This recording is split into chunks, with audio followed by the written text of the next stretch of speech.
Joanne and the family would like me to express their thanks and all of you for your expressions of condolences and love throughout the last few days. Also, we thank you for being here today and being a part of this memorial service.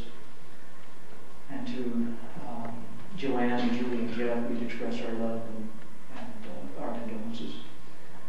We'd like to recognize President Wilford Anderson on the stand, who is the president of our Maricopa Stake. We appreciate him being here today, and Brother Meacham representing the 14th Ward. We would like to begin by invocation by Sister Elizabeth Pugh, who was a partner in home teaching with Joanne Woods.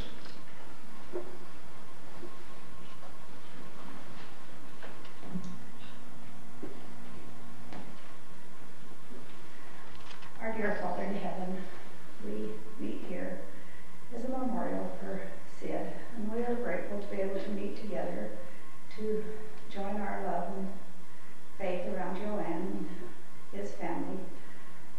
We are grateful for the opportunity of having known him, for having had Joanne in our midst for a long time, the associations that we've had together, and we ask thee to bless this service, that it will be uplifting, that it will be a great remembrance of his life.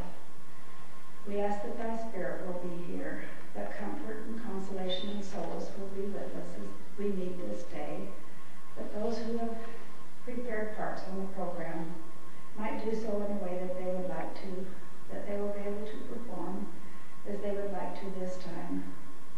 Again, we express appreciation for having known Sid and for his life. And we say this in the name of Jesus Christ. Amen.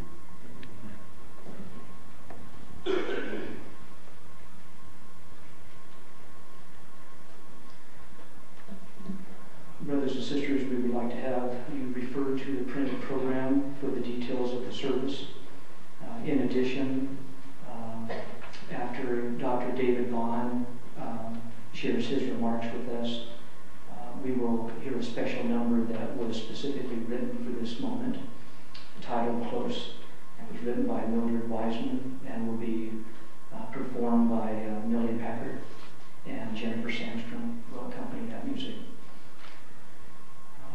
At the end of this memorial service, again, we would invite you as family members to step out as you come in and go into the foyer so that you can have other friends come to see you and share their condolences with you. Prior to this meeting, the family has met and has shared a family prayer. Before we begin the program here, I would like to share a few things with you, if I may. I've always believed that Sid was smarter than I. You laugh. I know there's some out there that are shocked by this. But I can tell you, I believe he's also smarter than everyone out here, okay? Collectively, probably. But the reason that I believe he was smarter than I was because Dr. George Sidney Lester had the sense to go by his middle name and not use George. And I have never learned that in all these years. So Sid obviously was brighter much earlier than I will ever be. When Sid attended our board here, clearly he kept all of us on our toes. He made each one of us think. After he asked us a question, we learned to think before we answered. But after a while, personally, I learned that no matter how much I thought, that it probably wasn't going to be well for me. And so when he would come up to me after that, I would say, "See Brother Meacham." Now, Brother Meacham probably was not aware of that because he's not as smart as I am. And so I would shovel Sid off to Brother Meacham, and it was a joy to do that. A lot of people, probably even family members, think that Sid used his brain more than his heart. I'm not sure I've ever really believed that because the things that he used his brains on seem to be things that would be motivated by the heart. So there's a conflict, and I would point that out once in a while to Sid as he would get huffy with me and deny that, okay? But I would stand by it, and I still stand by it. And to give you a few ideas here, I know that clearly he loved Joanne. That was the first that I met Sid, so I clearly could observe that he loved Joanne. Well, that's not something you do from the brain. I mean, where did that come from? But somewhere his heart said logically that he should marry Joanne. So I think that we have some argument here. I know that he loves his 2 children. I was speaking with Joanne last night and a few nights before Sid passed away, and it is my belief that he loves Julie and Jeff.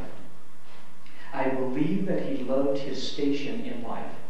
I think that there are probably very few of us that do the thing that we were meant to do upon the earth. For those who do not think there is any meaning to earth and our life here, I suppose that's a conflict. But since I believe there's a meaning to being on earth, I believe that Sid has been able to find his niche in his life and do the thing that makes him happy. And I hope that all of us can sooner or later say that. He loved to share his knowledge, often more than we wanted to hear. But it was great. This is what he liked to do. This was what he wanted to do. And we were the recipients of that. Obviously, the last few weeks have been not pleasant. But you know, when I think of Sid's love, Sid's ability to love with his heart and tell his brain what to do, I'm thinking that as he lied in his own bed, where he wanted to be, and where he wanted those people that he loved to be with him, he was able to die in Joanne's arms. And I'm not sure that that is thoughtfulness of the head. I think it's thoughtfulness of the heart.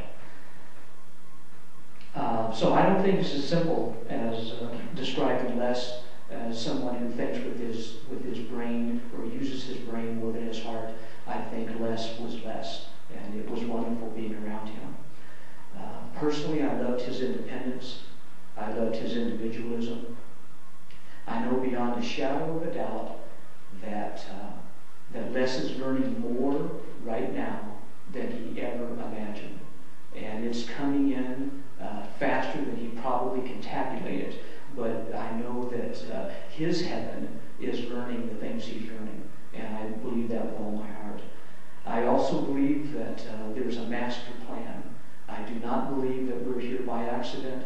I believe that our Heavenly Father has a master plan, that Les has done all that he knows to do while he was on this earth, and that the master plan goes forward, and that he still lives as a spirit. I believe that in my heart, and I know that he has found happiness. And I would leave these words with you in the name of Jesus Christ. Amen. We would now like to continue with our program by hearing from Jen Woods, Ray, and then we will go forward from there.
As Sid's son-in-law, I'm honored to speak here in your beautiful chapel. And I'm humbled by the assignment I've been given to help us all to remember the life of a man who lived so fully for 68 years. I must, though, first say something to my sweet wife, Julie. I'm utterly proud of you. I'm deeply touched by the depth of your commitment to fulfill two of the most fundamental of the commandments, to perform two great mitzvahs. You honored your father and the very breath of life itself in your dad's last days, and you served with all your soul, all your heart, and all your strength. You're a fine and worthy person, and I love you dearly.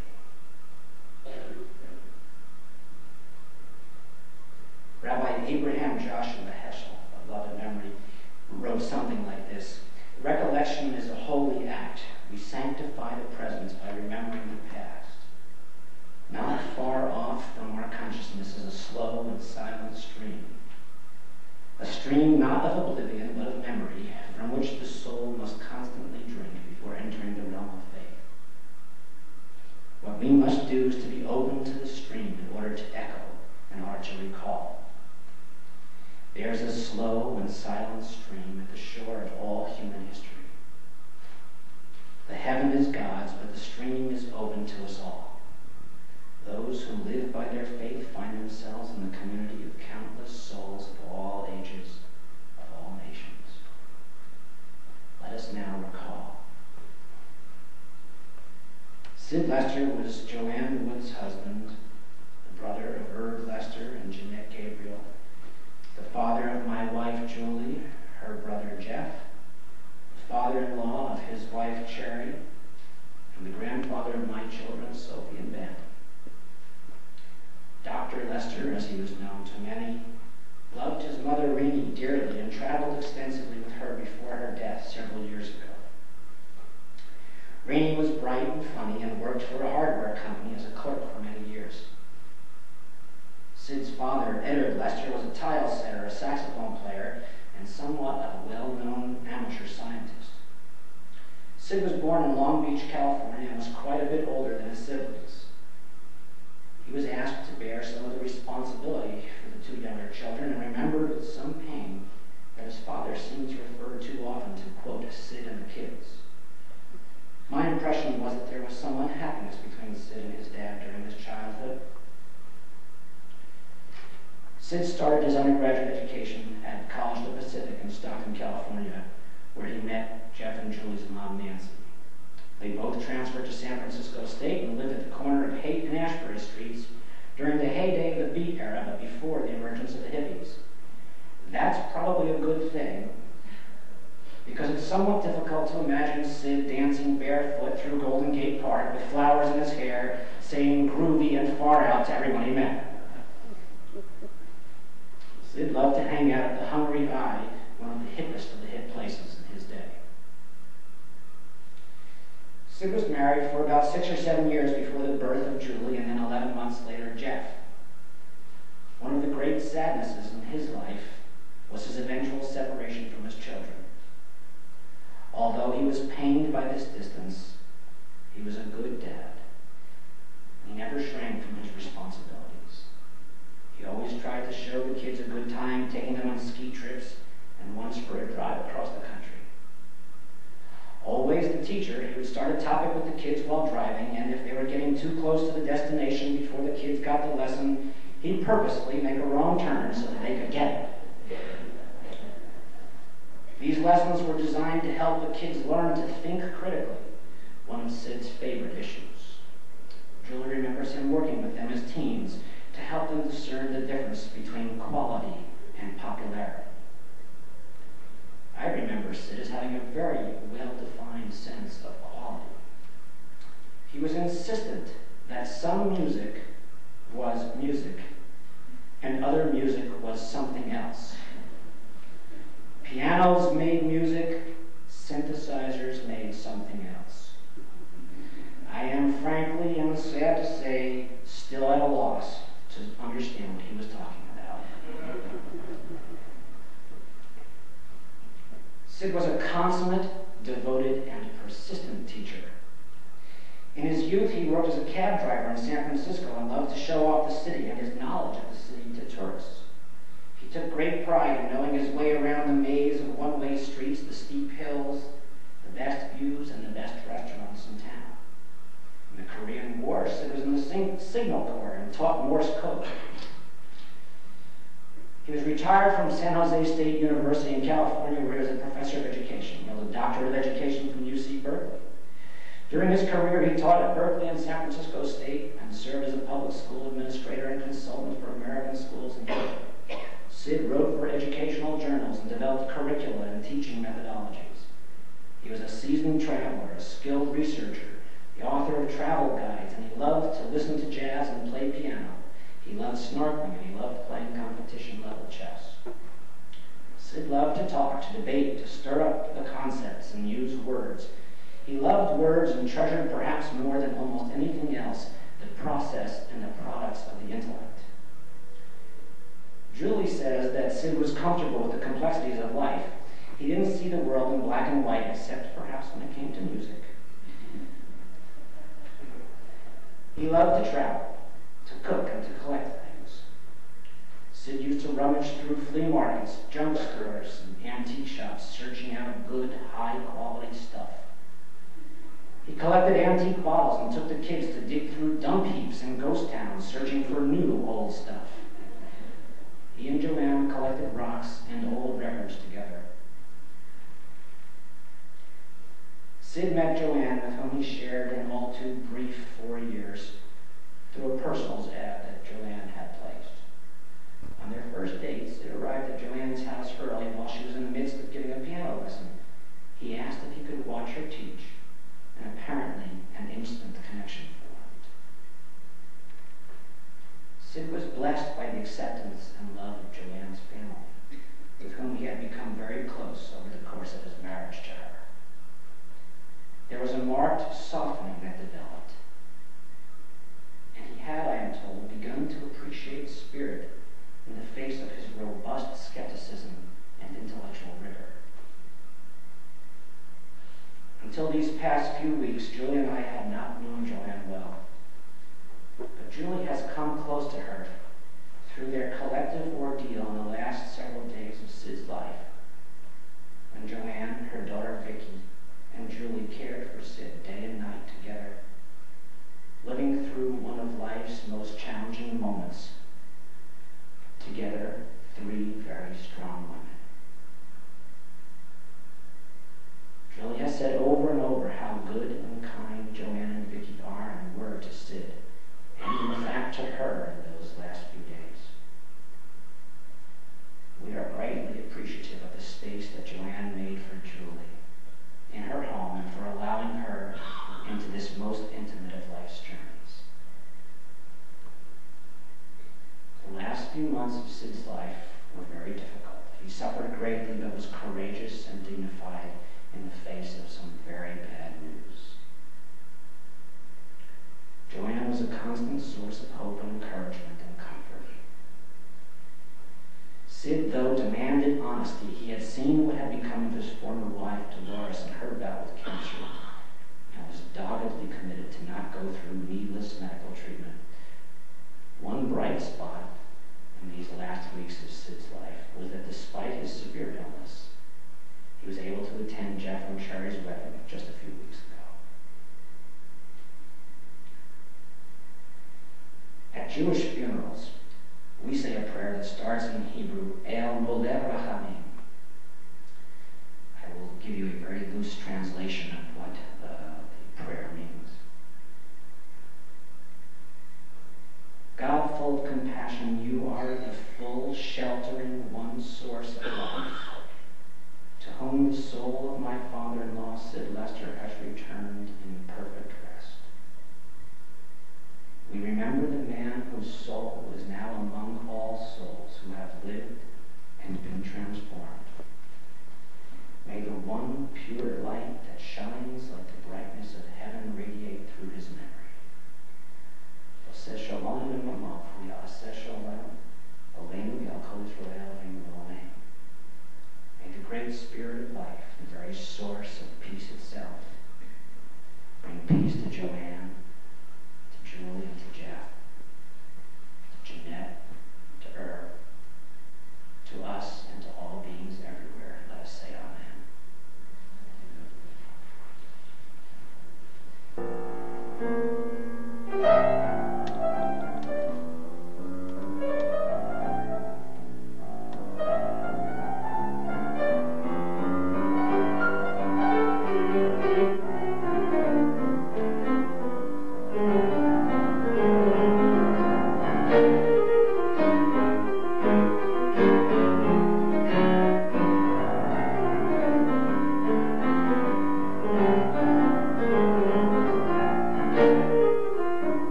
Dr. George Sidney Lester was my idol, my mentor, and my friend. I first met Sid when I was a young, beginning high school teacher, and he was director of curriculum at Mount Diablo Unified School District in Northern California. I remember clearly the first time I saw Sid. He was walking across a campus where he was scheduled to give a talk to teachers. And the person next to me said, "There he goes." "There goes who?" I asked. "Why, Sid Lester. You don't know who Sid Lester is?" So that day I went to hear Sid speak. And from the first 5 minutes, I knew this was someone I was going to learn from. Because when Sid gave a talk, he didn't just talk. He engaged our minds, introducing us to ideas which could completely redefine our thinking about teaching and education. He had an uncanny ability to involve people in what they were learning, to excite them, and to get them to experience ideas. I remember the time Sid was working with a group of teachers, and one of them said, "Can you please explain Socratic teaching?" And Sid said, "Why do you want to know?" And the teacher said, "Well, I guess if I could do it, I'd be a better teacher." And Sid said, "What do you mean by better teacher?" At that point, the chuckles started to ripple through the room as people realized that instead of telling the person what Socratic teaching was, Sid was getting the person to experience it. Sid used to say that good teaching contains elements of show business and that you had to know how to work a room. Let me tell you, Sid knew how to work a room. He was magical. And so we took Sid's ideas back to our classes, and the ideas worked, and to some extent we were able to do with our students what Sid did so effectively with us. And we hung on his coattails, and we did everything we could to stay close to him, and we idolized him. He was important, not just because he was a big name and everybody in education in California knew about him, but because he was an intellectual inspiration, extraordinarily inventive, and the most creative person I've ever known. He always had a fresh way of seeing things, and he always had a different perspective that made sense. The word unique is overused, but it applies to Sid. But most of all, he was important because he changed us, making us better teachers than we would ever have become without him. And indeed, we idolized him. And then slowly my relationship with Sid changed.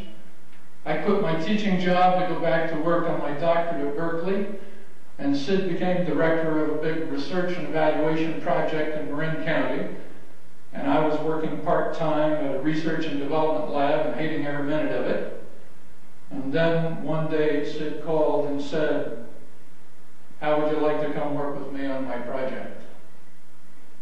It was the biggest opportunity of my career, to actually work with the guy, to be around him every day.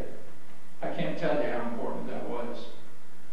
And so for the next 2 years, I was one of his staff members, and it did more for my professional development than everything else I had experienced combined. And I guess Sid saw something in me, because he gave me lots of plum assignments, including travel to universities and conferences throughout the United States, consulting jobs in Europe, and so on. I didn't realize until later that Sid was guiding me, developing me, and helping me grow. And I came to understand that he saw me as his protege, or at least one of them. He made sure I had all the right opportunities, and he made sure I stayed intellectually alive. How could you not, working with Sid? And sometimes he would challenge us with disturbing ideas. I recall a staff meeting Sid called toward the end of the first year of that project, and he gathered everyone around and said, "Okay, one at a time, tell me the most important conclusion you've reached in the last 12 months about school and education." And we each in turn said our piece.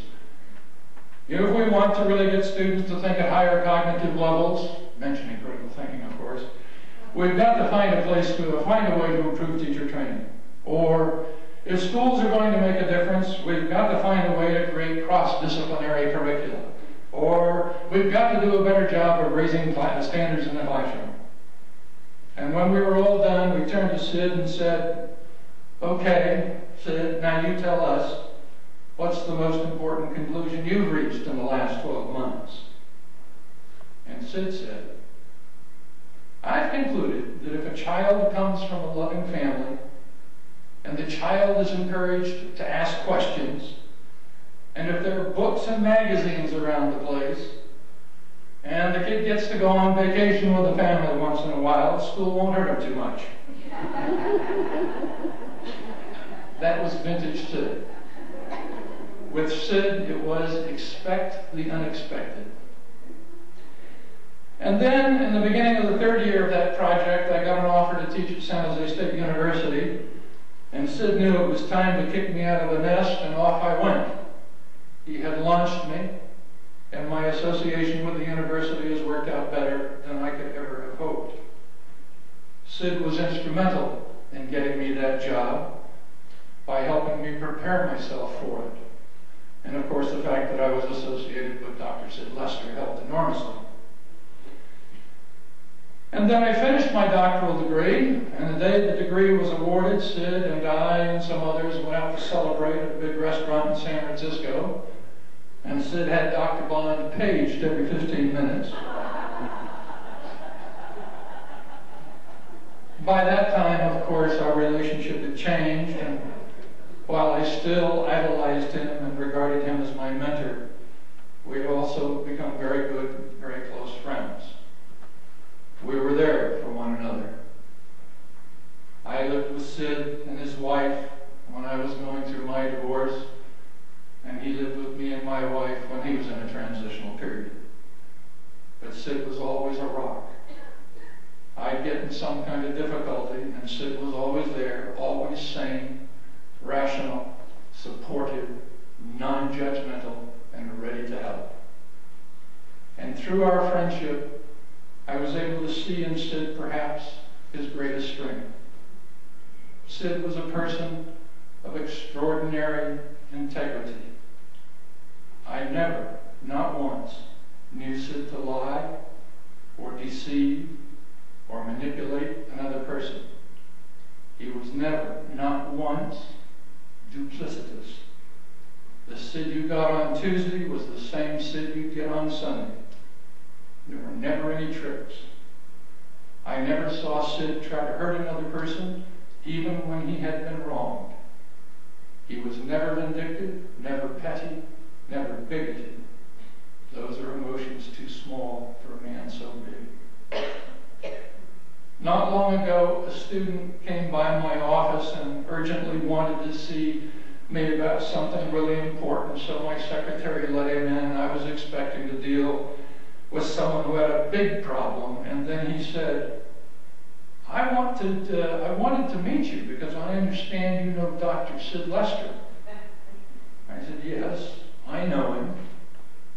And the person said proudly, "Well, my teacher was one of his students." And I thought, my God, Sid's influence reaches forever, will live on forever. But I just said, equally proudly, so was I a student of Dr. Sid Lester. We shall always love you, Sid. And I'm also Millie Packard. So, the song is Close to You. Close to you,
Mother's wedding, not quite 4 years ago. I'm sure you'll agree, it's kind of an unusual way to meet your dad. But that's what Sid became to Greg, Vicki, Monica, and me. He filled those shoes for my family and more. Not only being a loving and supporting husband to our mother, Dr. Joanne Woods, but also stepping in as son, brother, and especially grandfather, giving each of us special memories of his talents and his opinions and his love. He made our mother, Joanne, very happy. We appreciate so much the privilege of having had Sid in our lives. Mom and Sid must have been destined to find each other. They had so much in common. The same likes and dislikes.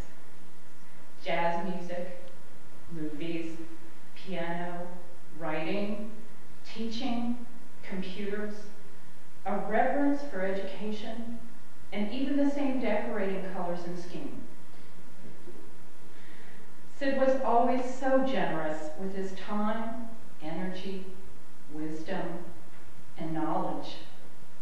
Discussions of real estate, travel, writing, and teaching techniques made Sid so much fun to be with. He really enjoyed having company, greeting guests with a warm welcome and genuine interest. Anytime we could come to stay, there was always room at the inn with extra special outings planned. Sid endeared himself to me by coming to Albuquerque just to attend my college graduation. I love him for that. Sid made a difference in the lives of all who knew him, and his grandchildren were especially impacted. Monica's son, Paul, was visiting from Colorado when, being a bored 13-year-old, he went into Grandpa's office to try to find something to do.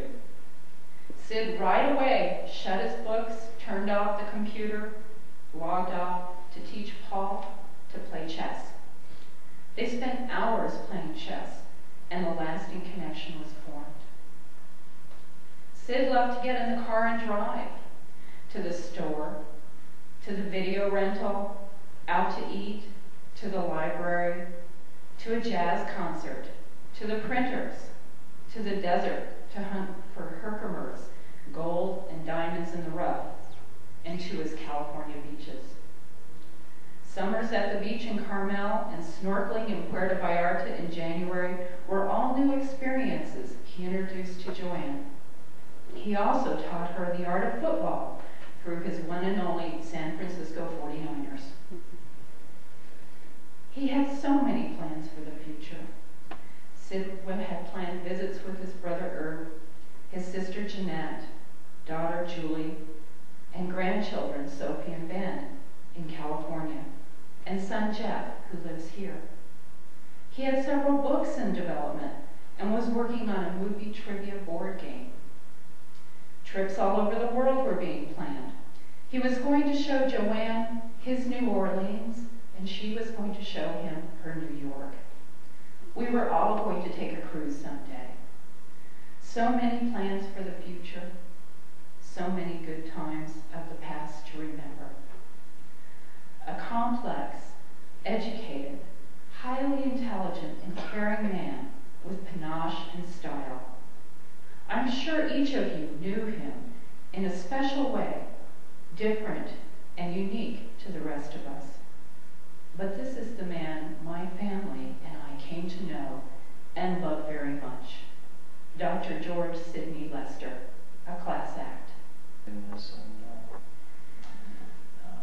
Allow me to introduce myself. My name is Art Meacham, and the program says that Sid and I were friends and chess players. That is true.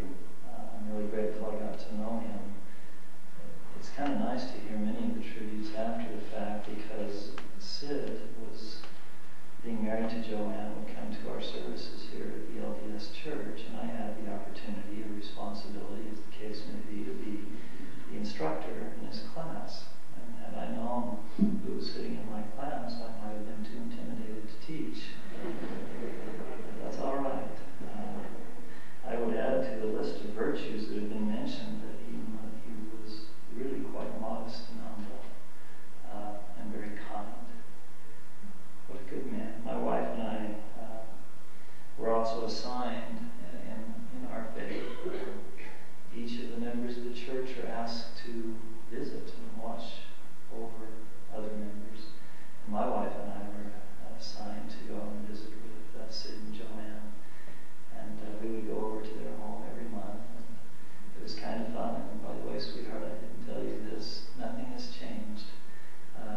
We would go into the front room, and there in the front room was a jigsaw puzzle, mostly put together, with sufficient pieces left for my wife and Joanne to work on, and the chess table was out. And Janet and I would go through the perfunctory message, and then Sid and I would look at the chess table and just kind of mosey in that direction. And Janet and Joanne would work on the puzzle, and more than once, Janet went home, and Sid and I stayed for some hours and just played chess. And now I'm wondering if he let me win on those rare occasions. I'm starting to be suspicious. By the way, I have to say one other thing before I get to my prepared comments. George made the comment that he was smarter than me, but I have a rhetorical question. Would a man smarter than someone else insult the man who speaks after he does? I'll leave it to you to answer that question.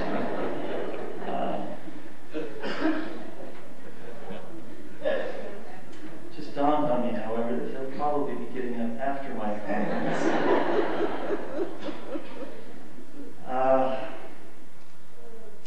I have here, Sid was so kind, and in our brief relationship, he shared two things with me.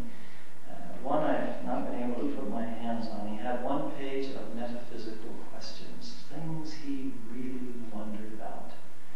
And he also gave me, because we share in the teaching profession, he gave me Lester's rules for teaching. In fact, the first line reads, based on 30 years of making mistakes and stealing good ideas from superior teachers. Well, that's a humble man. I like that. And I would like to share a couple of these with you and then tie it into a thought.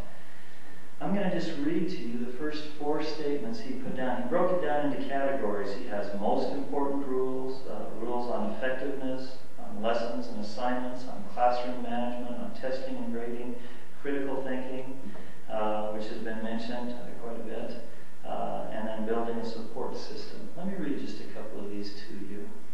His first 4 rules. Number 1, teach your students the most powerful, important, useful, and interesting things you can.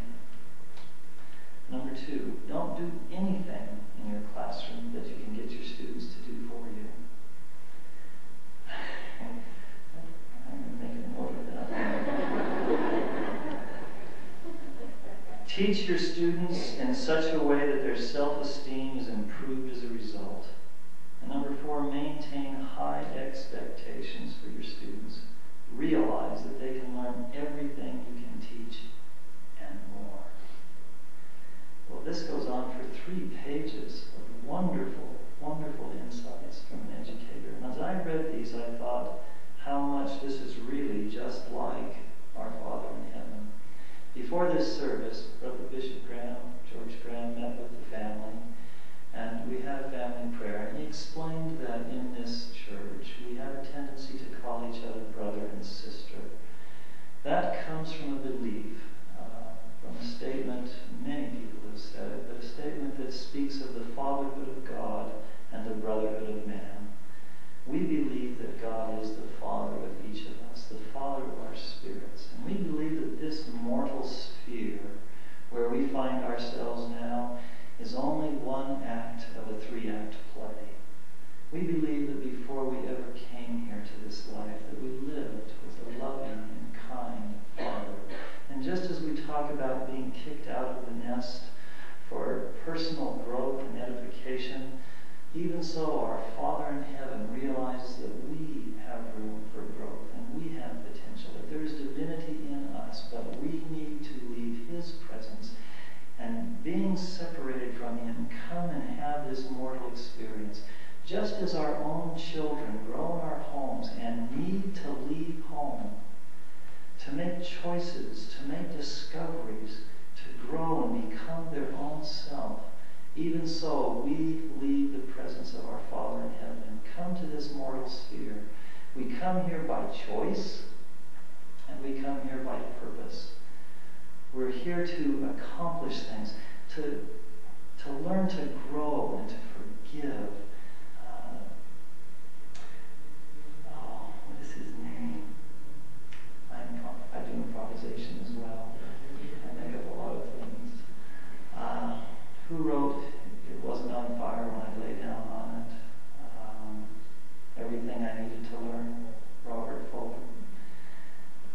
He shares a very, very beautiful experience of being in an institute in the Greek Isles. A professor by the name of Papadopoulos, I believe, who experienced the atrocities of World War II and built a memorial to peace and understanding. And people from all over the world come and attend these lectures. And at the end of one lecture, he asked, are there any questions, as he would ask at the end of each lecture? And Robert Fulton raised his hand and he was called upon and he asked, what is the meaning of life? And everybody chuckled. And the professor looked at him to see if he really meant it.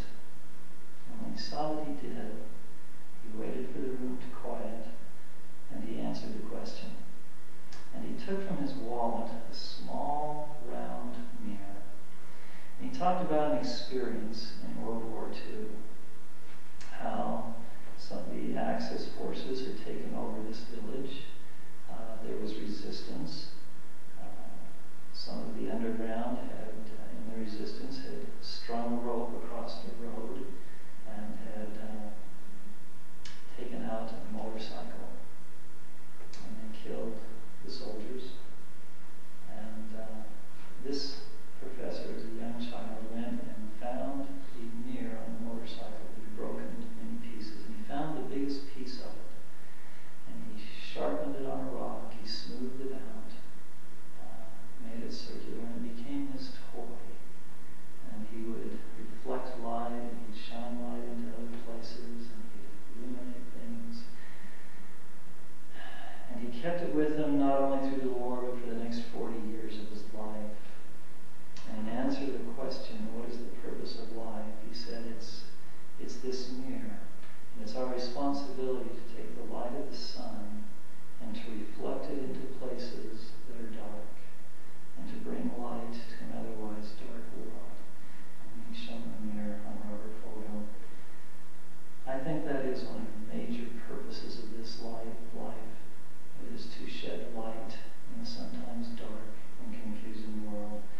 so we have come here. We've come here with purpose and with choice, and we've come to make the most of this experience. It's not always easy. Neil Maxwell, who is a member of the leadership of our church, has made a couple real fun statements about this life. Quoting Job, who said that the sons of God shouted for joy when the earth was created, Elder Maxwell said, "One's life, therefore, is brevity compared to eternity, like being dropped off by a parent for a day at school.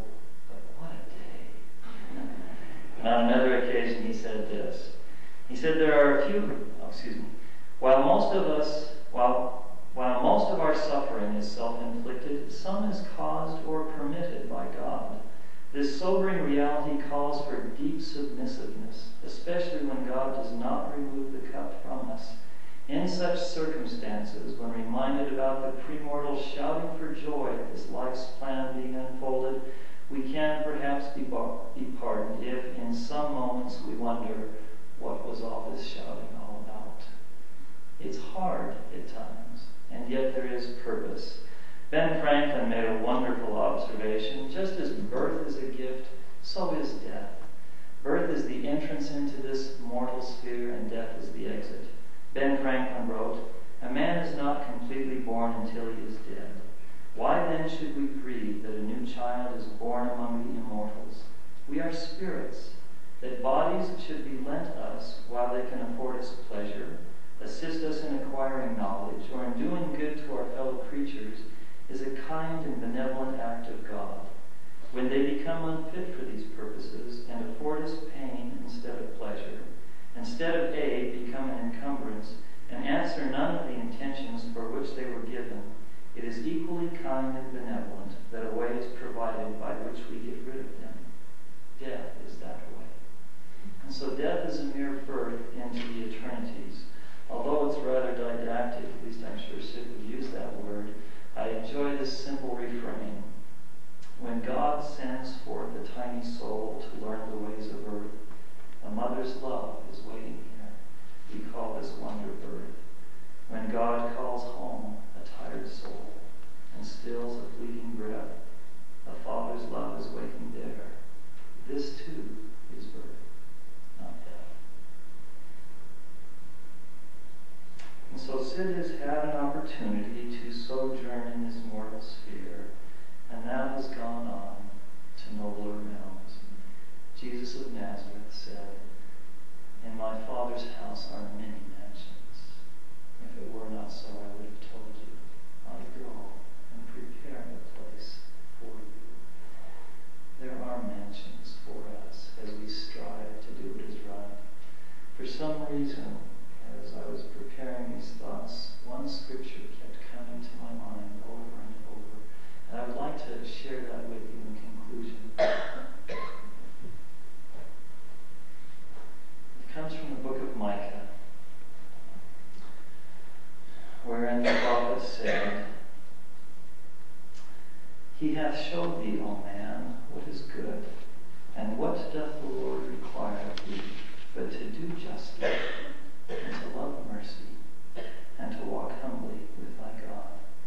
As we have heard and listened to thoughts and recollections on the life of Dr. Lester, we have seen a man who has done justice, who has been kind and loves mercy, and who now, in my opinion, is having his entire page of metaphysical questions being answered as he walks with God.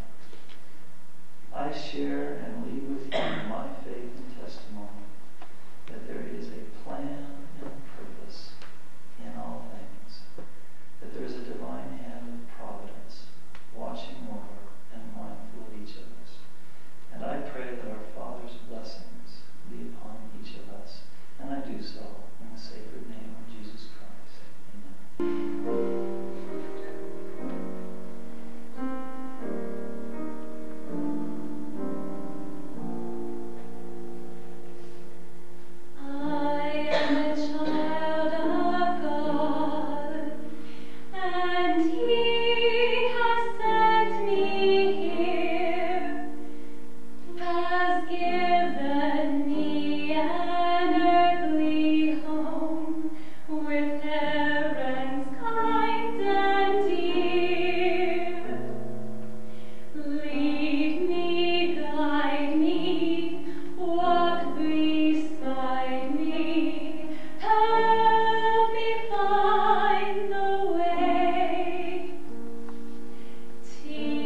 great teacher.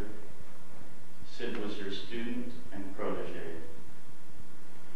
May you now accept him into your kingdom. He has completed his mission and graduated to anew. Have mercy on his shortcomings. Honor his achievements. He knows you now. He is good. Help us to learn your lessons and to understand the lessons of truth, faith, love, and compassion.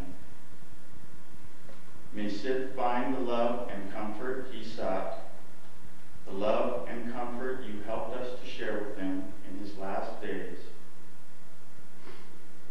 Sid taught that learning meant to change. He changed for the better in his life, closer to family and closer to you. May we all continue to change and remember the lessons you and Sid teach us every day. To change for the better, live life with truth, faith, love, and compassion, closer to family and closer to you. Amen. Nope. Gary, quit acting like you can't see.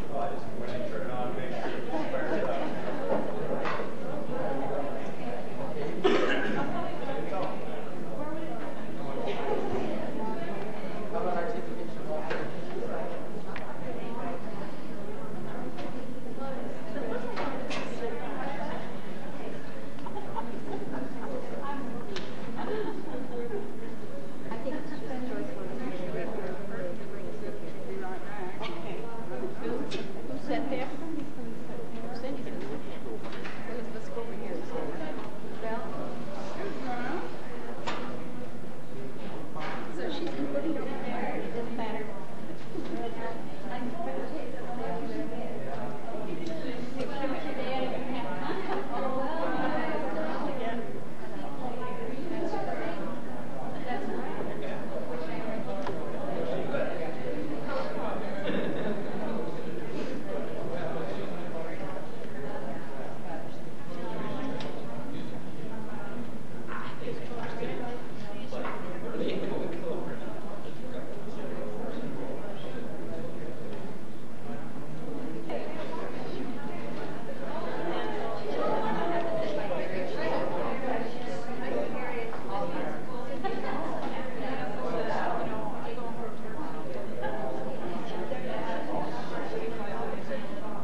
Yep, that's it.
Tell me how to do it and you walk over there.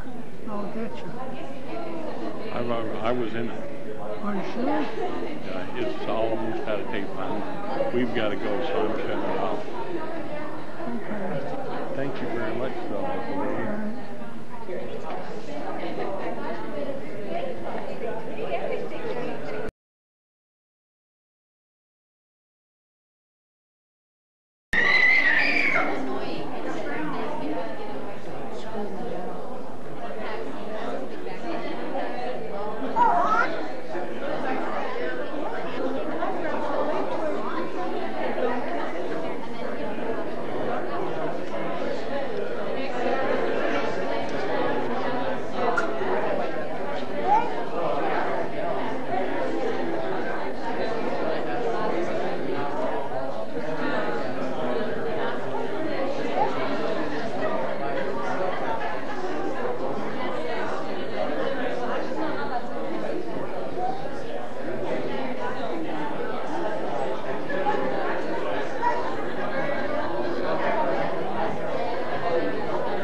Just rewound, but it was only on.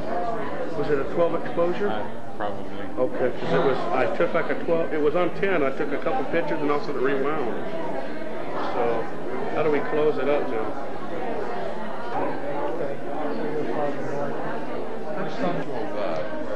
Really good friend still lives up there. What happened? And we drove up to see it. Heard that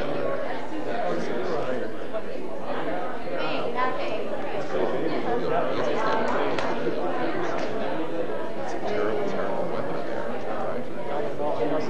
there.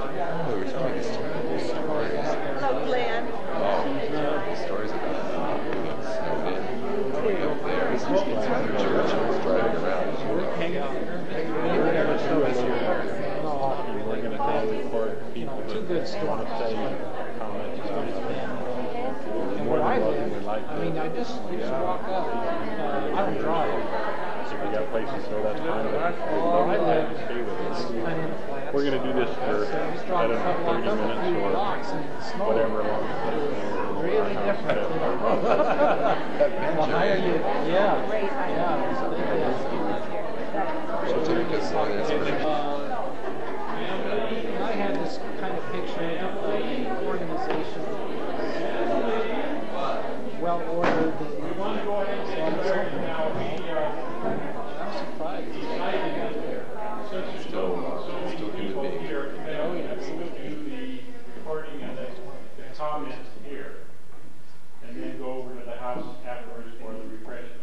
So, since everybody's got a place to come with our house with this bigger group, half of you will be on the floor or standing. So, since we have benches and things, we thought we would just go ahead and take as much time as you need. They said we could stay a little while, so if I want to, and I've got the camera going, so just feel free. We just want to talk about the. Let's go in the room.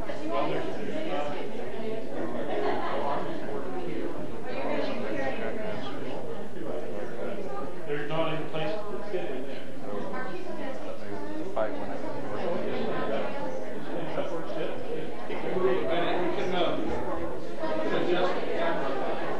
Just take turns speaking and talking about things that you want to hear say about grammar. If somebody will get out of the way.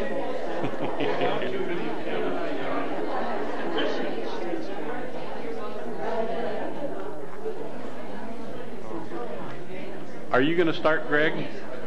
Since you're standing up? You don't have to, you're okay, just right back there where you're at. Yeah, this got a telephone. Picking me up as far as the sound? Yeah. Yeah, it'll be fine. It will. Yes. Yeah, just go ahead. My memories of grandmother. But now you better give your name, too. We have to actually stand there and say it into the camera. No, you'll be able to talk. You'll be able to talk loud enough. You can hear. Yeah. Okay. Okay. All right. But anyway, 100 years from now, we'll need to know who people are. So I would think that we ought to. Well, if you're still there in 100 years. My name's Greg Woods. I'm the first grandson of my grandmother. And I am impressed, and always was impressed with the way that grandmother would drive grandfather out to Maricopa week after week, month after month, year after year, and to do the church callings and duties that they had to do out there.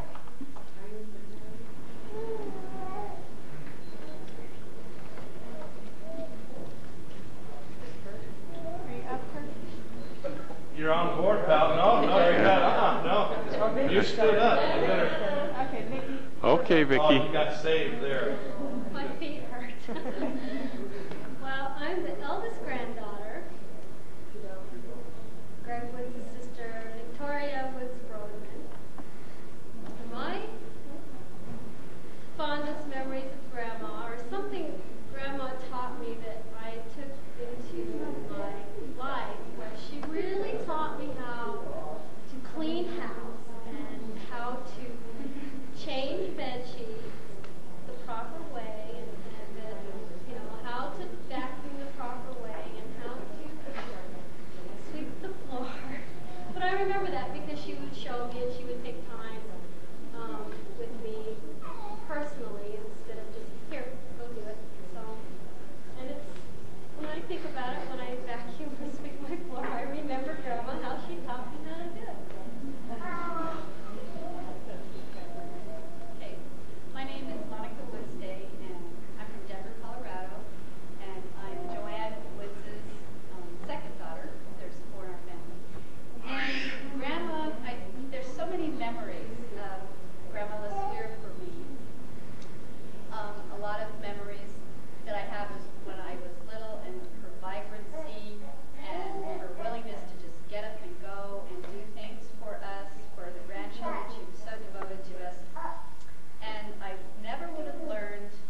driving her husband, who was blind, to the lake or the river and hauling the boat behind the car, and she would back it in and help him get the boat off, and he would take all his grandchildren, all the ones that he could find that would be willing to go out fishing with him, sitting in a boat all day trying to catch some fish. We just had great, great times with Grandma and Grandpa. It was just super. Looks like we're going in order. I think Grandma would have liked that symmetry and some sense out of this. My name is Cindy Woods Paulson, and I'm the final daughter of Joanne Woods. And I remember so many things, it's hard to choose something. But I think the strongest impression are all the family meals and the family gatherings. And everything was an occasion, and everything was worthwhile to get together and to spend time with each other and share each other's company. And of course, good food, and lots of it. And that was always at grandmother's.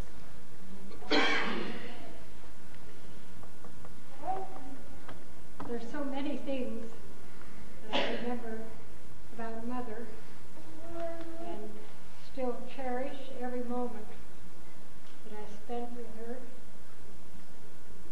Most of all, I loved the way she loved the family. And in this way, in her love, she had this energy that was always just a very high energy that she spent in loving the family, in all of the activities. There is so much love in this family and nurturing that went on from her. Well, I'm Jenna Lee Woods, used to be Woods Ray. When I was younger, I didn't really know great-grandma that well. I just kind of knew her as this old lady that, she was very energetic, not really old, but she was this more older lady that I would always sit in her chair. Get out of my chair, what do you think, you know? And I remember I could never sit in any chair at great-grandma's house. I always had to sit on the floor. And then until I got older, then all the kids started sitting in her chair and she'd go, you know, wouldn't care. But I didn't really get to know her until one day when she saw me picking up the piano, and she just asked me, how would you like to have piano lessons? And I was like, yes, I would love to have piano lessons. And she got me going with my grandma, and my grandma was too hard.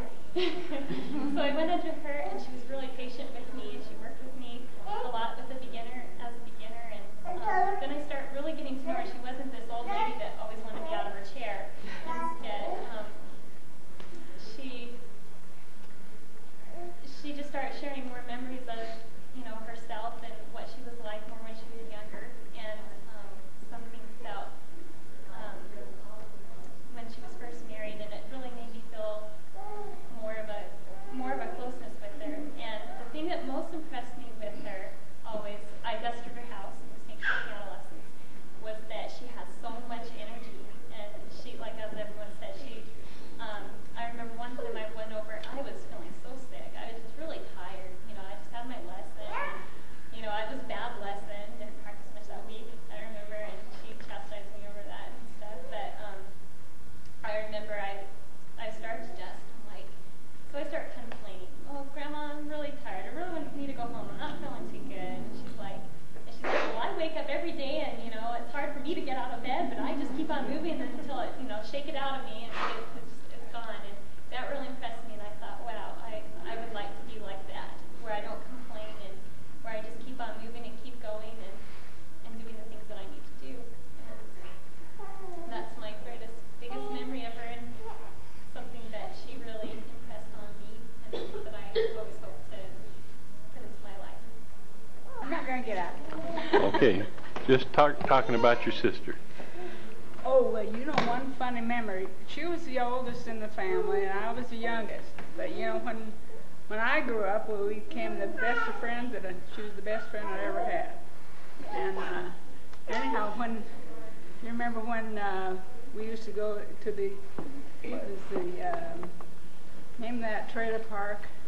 White Glen. Forest Glen. And there's a white trailer that she and Roy slept in, and I slept in the little blue trailer, the little small blue trailer. Anyhow, sometimes I had quite a time getting off that step and going across the way, and we came, I stepped out of the door, and she was waiting there on the board between the trailers. Anyhow, I stumbled and fell, and she tried to catch me, and then we both just fell right down and rolled right over each other, and we could have broken anything, but we just sat up and laughed and roared. And we always have fun together. That was one of the funny things that we did, among other things. And when she was swept under there's a quicksand there in Hawaii, and she went and rolled right with the waves. Took everyone with her too. But we had a lot of fun times. We enjoyed each other so much. Well, I had something to say about Aunt Ruby. I'm Chris, and I'm Justine's daughter, and she was my aunt. I have a question for everybody. Did Aunt Ruby ever clean her own house? Yes. Because I think every one of us have at one time or another cleaned Aunt Ruby's house for our piano lessons, and that was right from the very beginning. There you go. And her big fat cats. And I remember Smokey. And one of the things that I remember the best about Aunt Ruby was the backyard barbecues and her coleslaw. Oh, it was the best. Okay, Deanne. It's yours now, Deanne. Okay, I'm Deanne, and I was her niece too, Justine's daughter. And I too cleaned houses for Aunt Ruby to pay for piano lessons. Everybody took their turns. One of the things that I remember from playing the piano was she would always get mad because we wouldn't practice. And she always wanted us to cut our fingernails. And she'd make us sit out in the front room and cut our fingernails before we'd come in and play the piano. She couldn't stand to hear the click on the keys.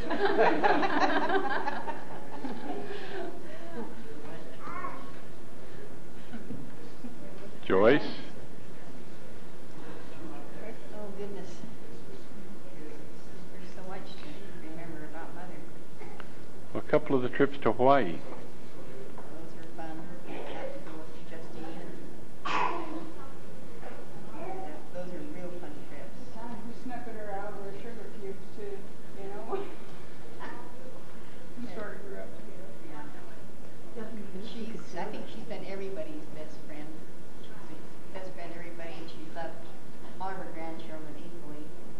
Didn't matter if she got to see them once a year or every day.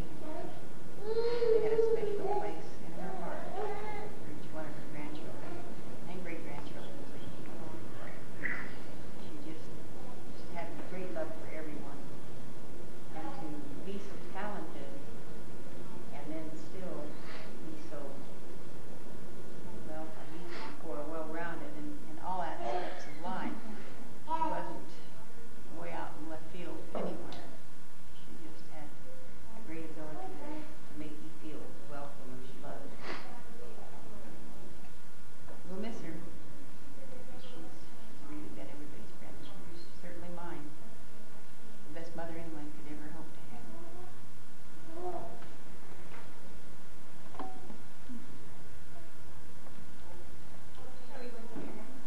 Guess who's on now? Scott and Chad.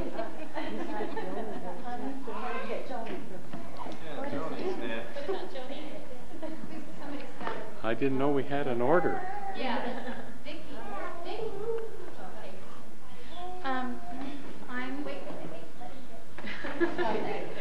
I hate having my picture.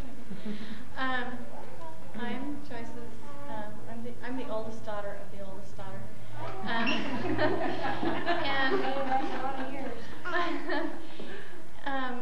have so many, like everybody else, so many wonderful memories of my grandmother. She's a remarkable lady. I wasn't related to her, I would still be so thrilled to know her. One of the little things, though, that sticks out in my mind from my early days is, since I wasn't one of the Mesa grandkids, we had a visiting relationship more than an everyday one. But we'd be sitting in the car, going somewhere on one of our visits with Mother and Grandma and whoever, and if the conversation stopped for any length of time, then maybe she did this to everybody. If so, we can say this in unison. She would always say, "What are you thinking? Did she do this to anybody but me? What are you thinking? Did she do this?" And the thing is, she's so curious. She really was genuinely curious about what you were thinking. She really wanted to know. It wasn't a conversation thing. She was curious about everything in life. She was curious about people. She was curious about places. She loved to travel. She read prolifically. I don't know how the woman smashed into only 93 years all the living she did, all the talent, all the work, all the travel, all the reading, everything that she managed to just squeeze into that short 93 years that she was on the earth. But just a fabulous person, and like other people have said, not only was she curious about people, but she genuinely cared for people. She loved them, and she loved her family greatly, and she's a wonderful person. I hope I can live up to a small fraction of the kind of person that she was while she was among us.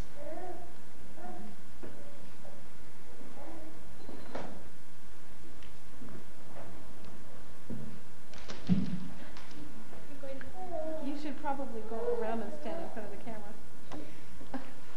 Gotta be back here. I will say this, she never asked me what I was thinking. She knew. No, she didn't want to know. I'm Scott Wilcott, grandchildren. There are an awful lot of memories that I have, but I guess just a couple that I want to share. Some of the earliest memories I have about Grandma. One was that I thought she was a real cool driver, because whenever she'd come and pick me up in her big car with a V8 engine, she'd always peel out. Especially we lived down in Lehigh on a dirt road, and there was a lot of gravel and stuff. She was all the time peeling out. I always wanted to be just like her. And you've more than exceeded. One of the other things was, to this day, I am always thinking about the days when I took piano lessons from her, where she was always reminding me about my posture. And I'm always checking myself to make sure that I'm not hunching over, because that was one of the big things. You're hunching. Get those wrists up. But I will certainly miss her. And probably one of the things that I will always remember is how special she always made me feel whenever I was around her.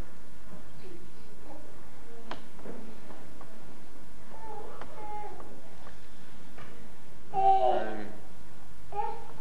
Chad Wilcott, and I'm the youngest grandchild. And Grandma always made me feel real special. She always let me know that I was loved. And since I lived in Missouri, I wasn't around too much, but whenever I was around, around her, I felt very special, and I am going to miss her. That's all I have to say. There's Wendy next. Wendy. It's okay. It's all right. I have to shut it this way. Well, I was doing fine with Scott. I'm Wendy. Introduce that person with you. This is my husband, Corey. One of the fond memories of... I wasn't going to do this thing.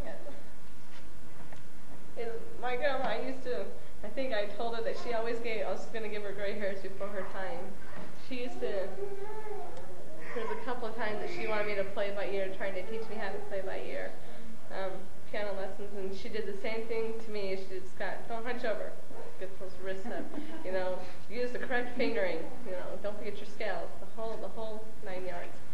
And she wanted me to learn how to play by ear, and so I'd watch her fingers, and I'd play the exact same thing, and she'd tell me, good girl, good job, And she finally caught on later that I was watching her fingers and playing the exact same thing as she was, and not listening to the tune. She said, "Oh, that's how you're doing that, huh?" Well, and she kind of fixed that and kind of covered up her hands and her eyes and stuff, so I had to learn to play by ear, and I never did because it's just too hard for me. But I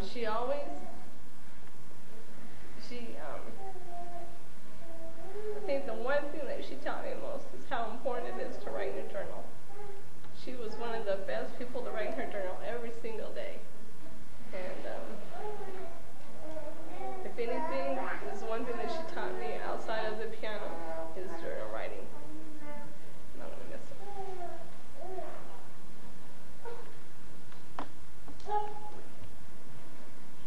Can I sit here? Yes. Okay, I'm Mary Lou. I'm the youngest daughter.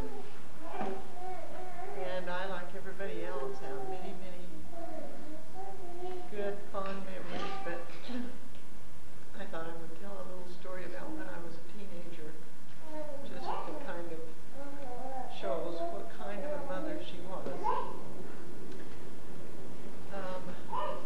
My older sisters say I was rather spoiled, but that really wasn't it. But there was this beautiful red sweater at a store that I really wanted, and I asked her if I could have it, and she said, no, it costs too much, or you don't need it, or something like that. So I went to the store, and I charged it to their account, and wrapped it up for me for Christmas. And wrote on there, from Santa. And when I opened it, it was just a big joke. I mean, she just thought that was so funny that I would do that. Now, if my kids had ever done that. But that's the way she was. She was just so sweet and so nice and so forgiving. And I remember Scott riding in her car. He says, I like to ride with Grandma because she goes swooping in and out. And she's just, she taught me piano too. I don't remember. Evidently the posture and all that must come with the younger. My memory has faded because it just didn't, whatever. But she was such a good piano teacher and a wonderful mother, and she was my best friend. And I just hope that I can be as good a mother to my kids. And my youngest daughter would be here, except she was told we were meeting over at your house, Len, and so they planned to drop Holden off to go over there for this occasion. So Ben and Christy, you'll have to get them on tape over there. And Wendell was in the back, and I'll try and get him in here because he's busy talking with somebody that had come to see. Well, one of Joanne's friends. They're talking with the... Okay, this is Grandma's. Okay. Okay, that's all I have to say. Okay, so who did we meet? Yeah, you've got all your family over there. Glenn's and his family. Oh, can I say one more thing? You can say two more things. The piano lessons. It's a funny thing that Mother started me in piano lessons at age 7 and 8, and despite her getting ill at different times, and I used to hide the music, and I didn't want to learn how to play piano, and I would just rebel, yes, and we would have wars during the piano lessons.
start there with Cammie. I remember thinking, we lived at their house for, I don't know how long, just a little bit, but during the summer, and Grandma, I thought she was such a cool grandma because all the other grandmas that I knew didn't go swimming. And here she was, she put on her hat and put on her bathing suit and go swimming. And I remember thinking, you know, when I get old and I have kids and grandkids and great-grandkids, I'm going to go swimming. And I took piano lessons too for a little bit. And she always would tell me, you know, what to practice. And I just remember how much she wanted everybody to learn piano lessons so much. She wanted them to learn. And kids don't, you know, you need to learn piano lessons. I just remember that. That's great. Okay, Kirk. Well, my name is Kirk DeSweer. And one of my most favorite memories of grandmother was we were, us grandkids, we traveled a lot. We didn't live in Mesa, so we came over and spent summers and spent weeks. But when we were on our way home, she'd slip us a few bucks, you know, to buy some treats on the way home. And she did it every time, just about. But that's one of the things I remember. And she was always giving us, you know, she was very generous, always made you feel loved, and always giving you things. And she wanted you to feel loved. But that was one of my memories. You know, every time we were getting in the car to go back to El Paso or wherever we were going, you know, she'd give us $1 or $2 to get some stuff with on the way back. That's about all that I want to say. Do I get to say something? I didn't know that she did that. I'd forgotten. I just want to share one memory that really was impressed upon my mind. We spent time driving to the doctor's, and one of the times that we were driving back and forth, she began talking to me and telling me how important her family was to her. And there was 2 things that she wanted from her family, and that was for them to love each other, and that it was so important for her to have love in her family and also to have peace. Those were the 2 things that she said that were so important to her, was love and peace. So I have lots of memories, but those, I think that's what she would want you to hear, to have love and peace, and I know she wants you to carry it on into your families now, and to our families, to have love and peace in our families. When did she say that? It was probably October or November of last year.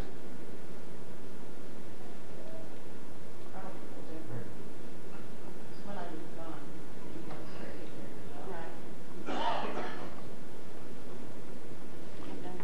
My turn? Oh boy, I think I was the bad guy in the family. I remember traveling to Arizona to visit grandmother, and the one thing that I remember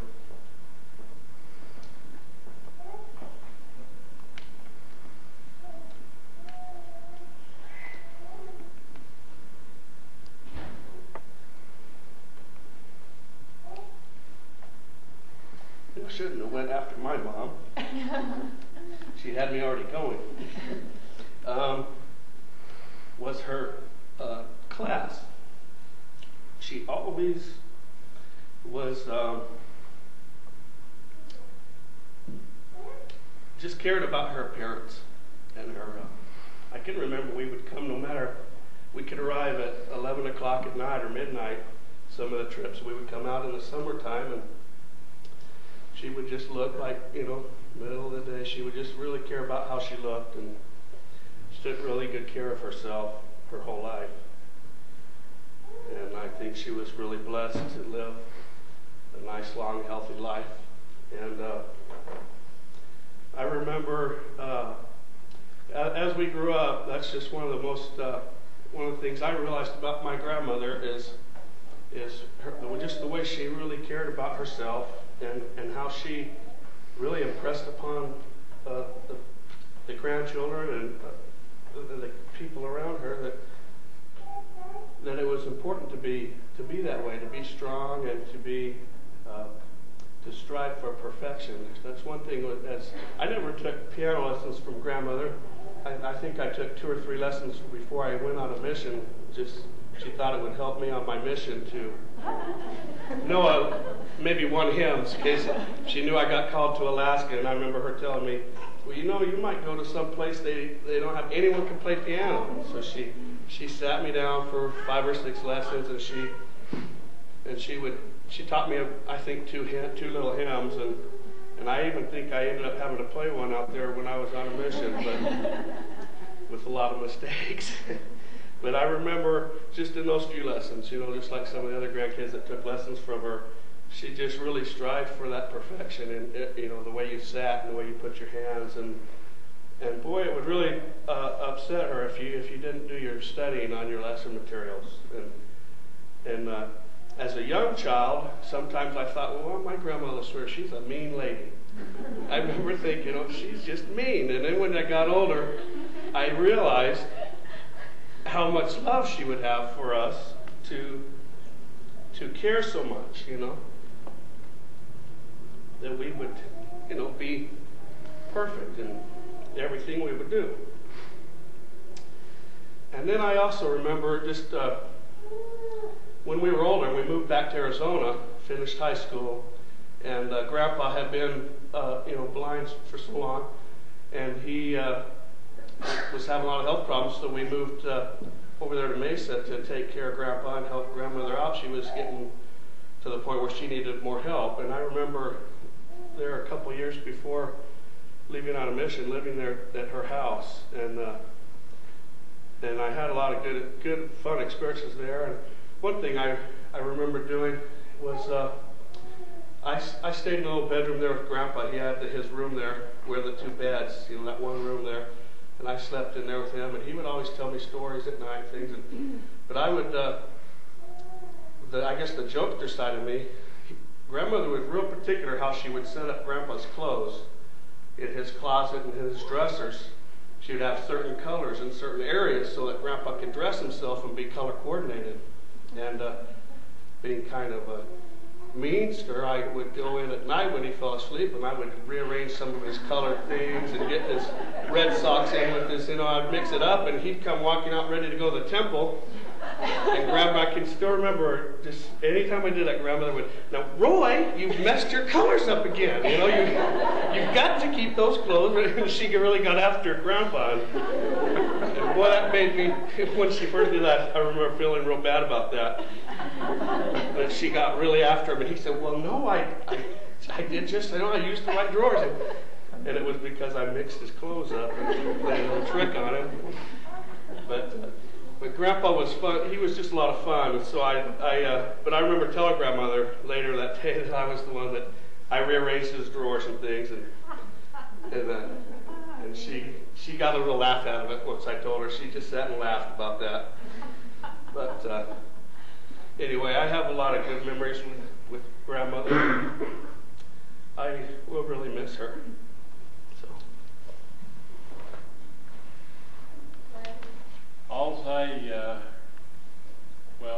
I have a lot of memories. Of course, as I mentioned, she didn't ever ask me what I was thinking.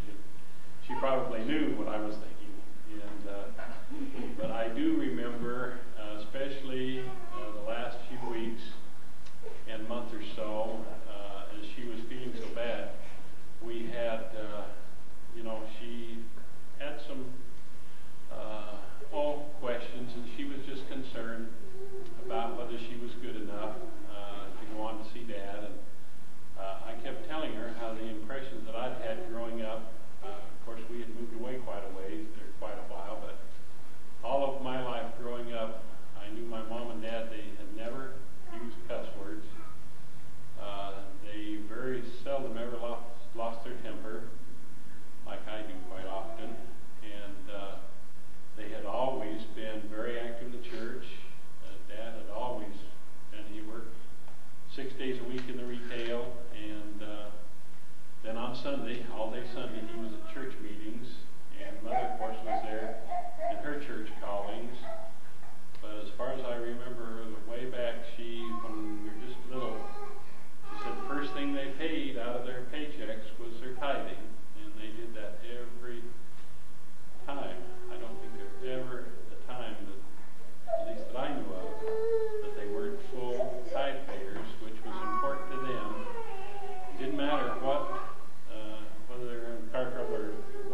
realize at the time what that meant, but I did later, and so I went back to the piano, and then finally talked her into letting me play the trumpet instead of the piano, and of course, sorry for that ever since, and so those that took piano lessons and then gave them up, I feel very sorry, like I have been all my life, for not being able to play the piano like my sisters. So many of her students, she gave students to, hundreds and hundreds of people around the valley and different areas. In fact, several people tonight said that they did ironing for her and different things like that to take care of, to trade for lessons that she gave her kids. And she did anything that she could do to help somebody take piano lessons. And like Joanne said, I imagine she's with the masters now, and probably teaching them a thing or two. And I imagine they have a big tabernacle organ up there somewhere that she's probably already sat down at and played. Anyway, that's enough for me. Vicki, you want to say anything? I got acquainted with her daughter, which I want to tell you that you people that are parents and have children of your own, you better be careful what you teach them, because they're going to be just like you. I want to say, for one thing, that Ruby was very efficient in being places on time or a little before time. Well, I want to tell you, I'm married to her daughter, which is just like her mother. Thinks that we got to be there on time. Well, should be everywhere on time, but she always likes to be there a little early on time. After being in the family and knowing Ruby, that's how she was. She was very punctual in doing things just right, and stressed about clothing being color coordinated and stuff. I have that same problem, and I have a sweet wife that helps me out to try to be color coordinated pretty good. But way back when I got into the family, Roy, he liked to fish a lot. And I, at the time, was on the fire department. When I was on the fire department, I had a lot of time off. And he always liked to get me to take him fishing. And I kind of thought that was great, because I got to go fishing. He had the boat. He always furnished everything and everything. I furnished the vehicle to take him out there. But one thing, we went to Mexico. This was when his eyesight was getting pretty bad, and he got tired. He wanted to go fishing. And so he took out in this boat, out in the ocean there. And he was fishing, and he caught something. He was pulling it up, and he reeled it up there. And he didn't realize what he caught. He caught one of these stingrays. He reached down there and grabs it. Boy, that thing started hitting him, And that was a good example that how he really enjoyed going fishing. And Ruby always supported him in his love for going out and going fishing, because that's one thing he could do with his bad eyesight. I can remember sitting there hours and hours. He liked to troll, because he couldn't see good enough to cast out there. So we'd spend hours trolling along there. And most people, they'd have given up hours before, but he insisted that we keep going. And we did have a really enjoyable time. And back when I first got into the Swear clan, I thought, I didn't know that Roy just worked for the Swears Men's Store. I thought he's in the big bucks, the Swears Men's Store, which I found out later was he just worked. But Ruby, oh boy, she was really talented, and she'd give all these piano lessons, really making big bucks. But they were just common people, and people, better their lives. Thank you. Diane, I think we missed you.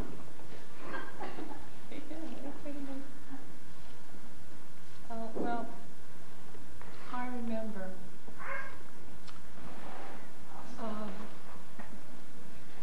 something that Jenna said, and I remember it all along. She was real strict with the children. The adults would sit in the chairs, and the children would sit on the floor, wherever.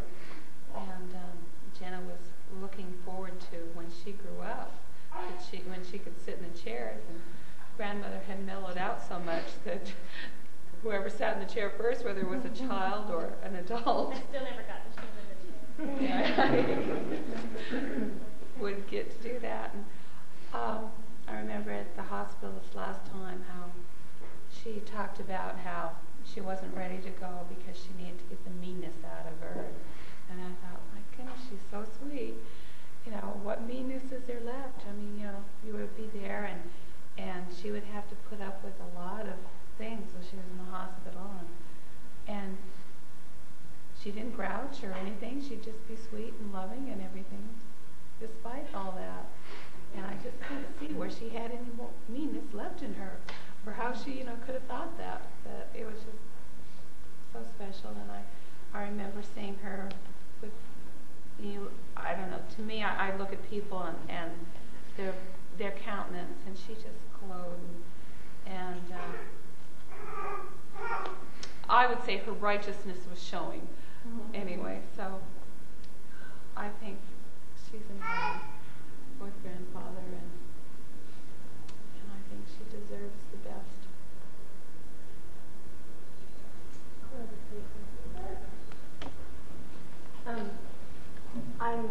I'm Laurie LeSueur, I'm Doug's wife, and I didn't know her super well. I haven't been in the family really long, but one thing that Wendy had mentioned about her keeping record real well, I really appreciated.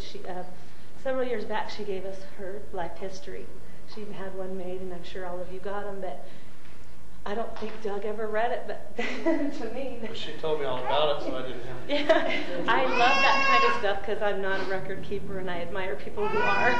And I remember reading that, and I really felt like I got to know her, and it changed my feelings toward her, and I realized her childhood and trials she had been through, and it kind of helped me put everything in perspective, and I appreciated her record keeping and also her sharp mind.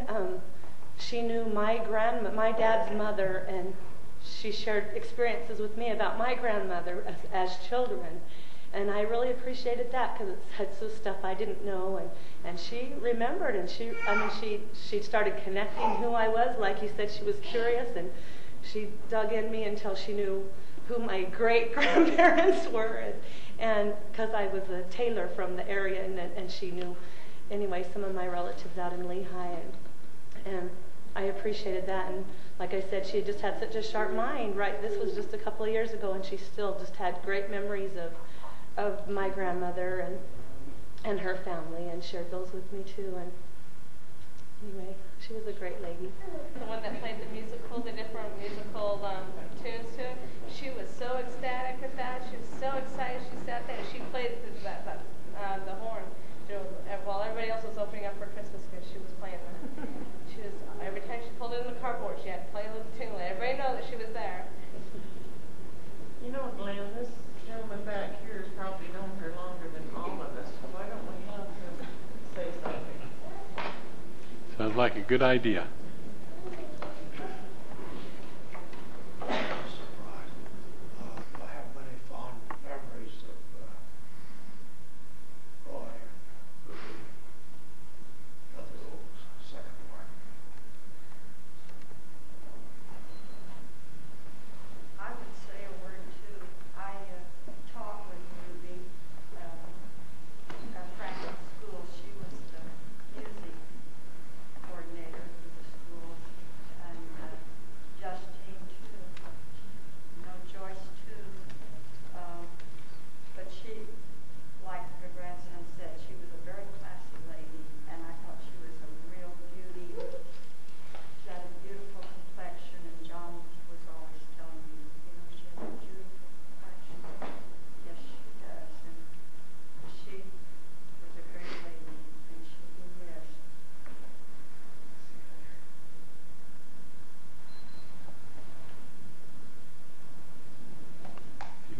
else? We probably ought to go ahead and fold up our tents. I imagine that the bunkers would probably appreciate it. Unless anybody else would like to say something.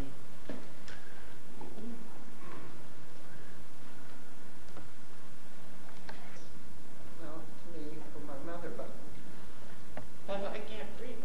Somebody want to read it? That Heather right behind you, or Wendell.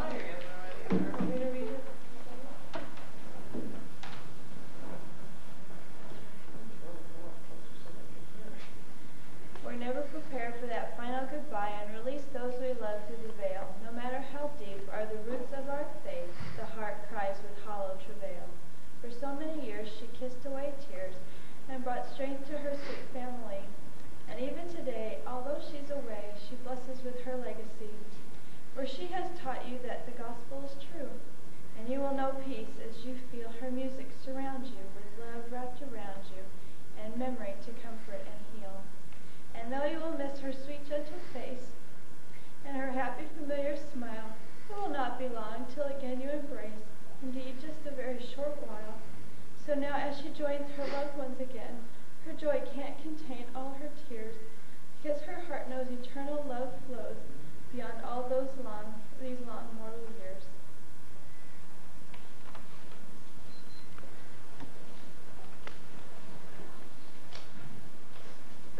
Mary Lou, now who was that made that? That was Diane Malloy. She was one of Mother's students. Piano students, full students. In memory of Ruby Swear for her children. Get real? Kitty. Okay.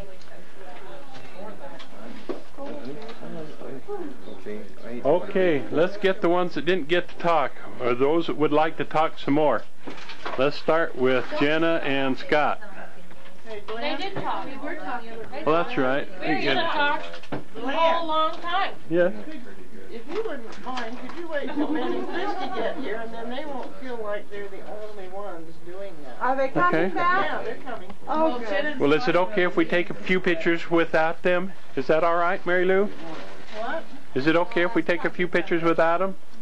What I meant was the tribute to go to school and we're supposed to. No, we're just getting anybody that wants to say anything while they're feeding their faces. So open wide when you eat. Your wife went that way. Oh, did she? I have a funny story. I have a funny story. I have a funny story. Okay. I have a funny story. Now put some food in your mouth first and then start talking. Yeah. I remember when we were staying at Grandma's and Grandpa's over the summer, and they would put us to bed. Grandma would put us to bed, and all the lights would be out outside. And we just thought Grandma and Grandpa went to bed. And it was time to go to bed, so we all went to bed. And it was in the middle of the summertime, it was hot out. And one night, I got up. I didn't know you had a wire here. I got up. Is it on? Yeah, we're I on. got up. It was late at night because I heard noise outside. So I got up and I went out back the swinging door and I flicked on the light. And here's Grandma and Grandpa in the swimming pool naked, and they're like, "Turn the light off! Turn the light off!" They were skinny dipping. They were skinny dipping in the little old house by the temple in the little trough. At night, they would go skinny dipping. Oh my gosh. And I never knew that. I just thought everybody just went to bed. How could that be? Right, Aunt Mary Lou? I was going to say, I cannot imagine them skinny. You were out there too. Oh. I certainly wasn't skinny dipping. And certainly not with my parents. Without your Grandma would have her little shower cap on, her little pink or blue shower She cap. had a bathing suit on too. Maybe this story's gotten better with Have to wait 2 more months. I think I'll get to bed early. In order to get up, yeah. Not only that. That's the other thing.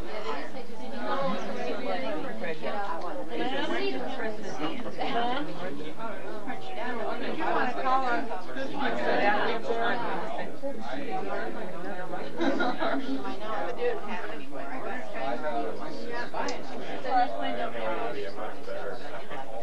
Opening and closing songs.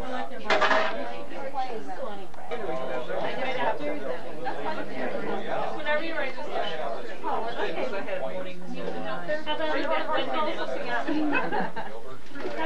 Are we really supposed to do anything, or are you just gonna? Well, now I have to get my camera. No, you get Ben, you just stand right over here and just talk about Grandma. Things you remember about her. But tell your mother to get everybody quiet when you start. Oh, we want to do it up here so everybody can hear you. Should we go in the hallway there where it's a little quieter so we can hear? No, we're going to let Mary Lou will quiet everybody down. Sorry. No problem. Don't land on you. Don't. That's right. As long as you don't fall. Land on me. No problem. That's a nice camera. Skate camera. How are you doing? For skiing? Skating. Oh, skating. Following people while they're doing tricks. For the line. Actually, Christy, it'd be better if you'd stand right over by the counter, because then the light won't be behind you. Mary Lou, you need to get everybody to listen and be quiet now. Okay.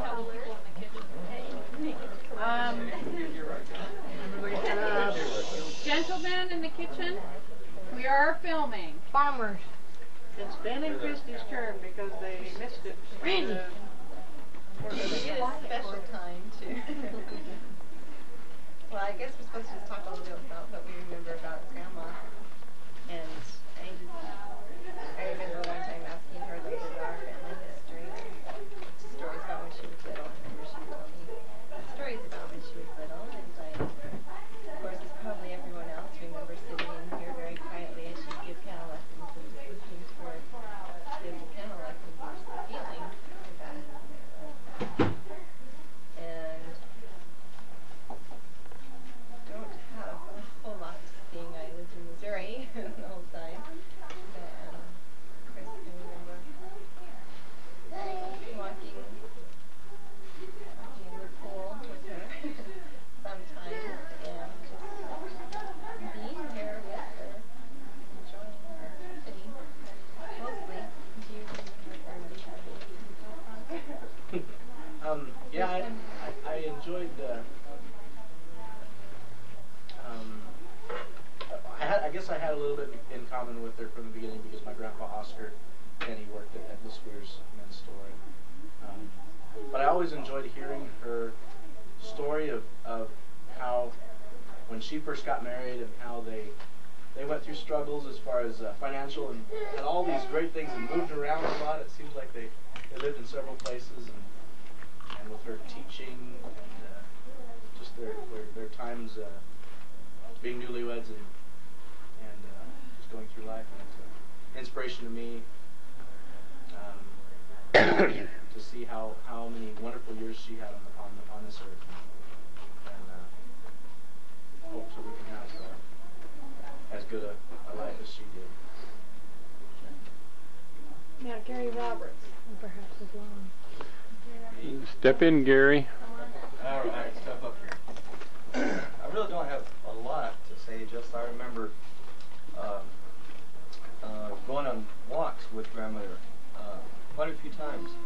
Her and I would just step out here outside the house here and go up for a few blocks, you know, and go for a nice evening walk.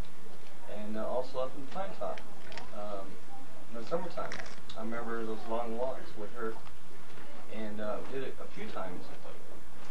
And another time is that I remember when I was 8 years old, I think, 8 or 9, and I think I was taking piano lessons a couple times. Never took, but I remember that time, and I really do appreciate grandmother very much.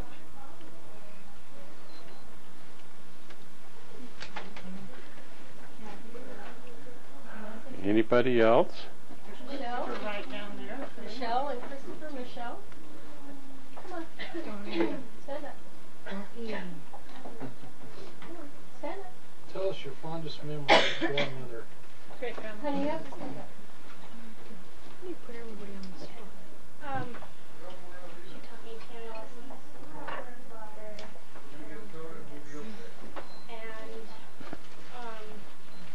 I had a desk for her sometimes. She took over my dusting. And I remember one time I was in her room and we just like talked about like just the past and everything. It was cool. I don't know much about her. I mean, I just didn't talk to her that much. I would like to mention that all these grandchildren, nieces, and so forth that did take lessons, that does clean house for Mother, that I think that this was quite a privilege, that this was one way that she enabled them to take lessons. Otherwise, they probably wouldn't have been able to afford to take them, but she let them dust for her in return for the lessons. Well, I didn't get any lessons. You got the house cleaning lessons, remember? Well, I just have to say, I know that all my life I had wanted to play the piano, and it was just a huge dream for me to play the piano. I looked at my Grandma Woods and, you know, man, I want to be like her and play the piano like that. And so I taught myself as much as I could, and I wasn't until I was 15, and I'm just so grateful for the day that my great-grandmother came in and saw me tinkering away and then offered me piano lessons. And I'm so grateful because she did so much just to spend all her patience and time and energy on me for that half an hour. Sometimes it dragged out into an hour lesson, especially if I did pretty bad, you know, but she did so much for me and I did so little in return just for dusting and doing just little items of cleaning, and it wasn't much compared to what she did for me.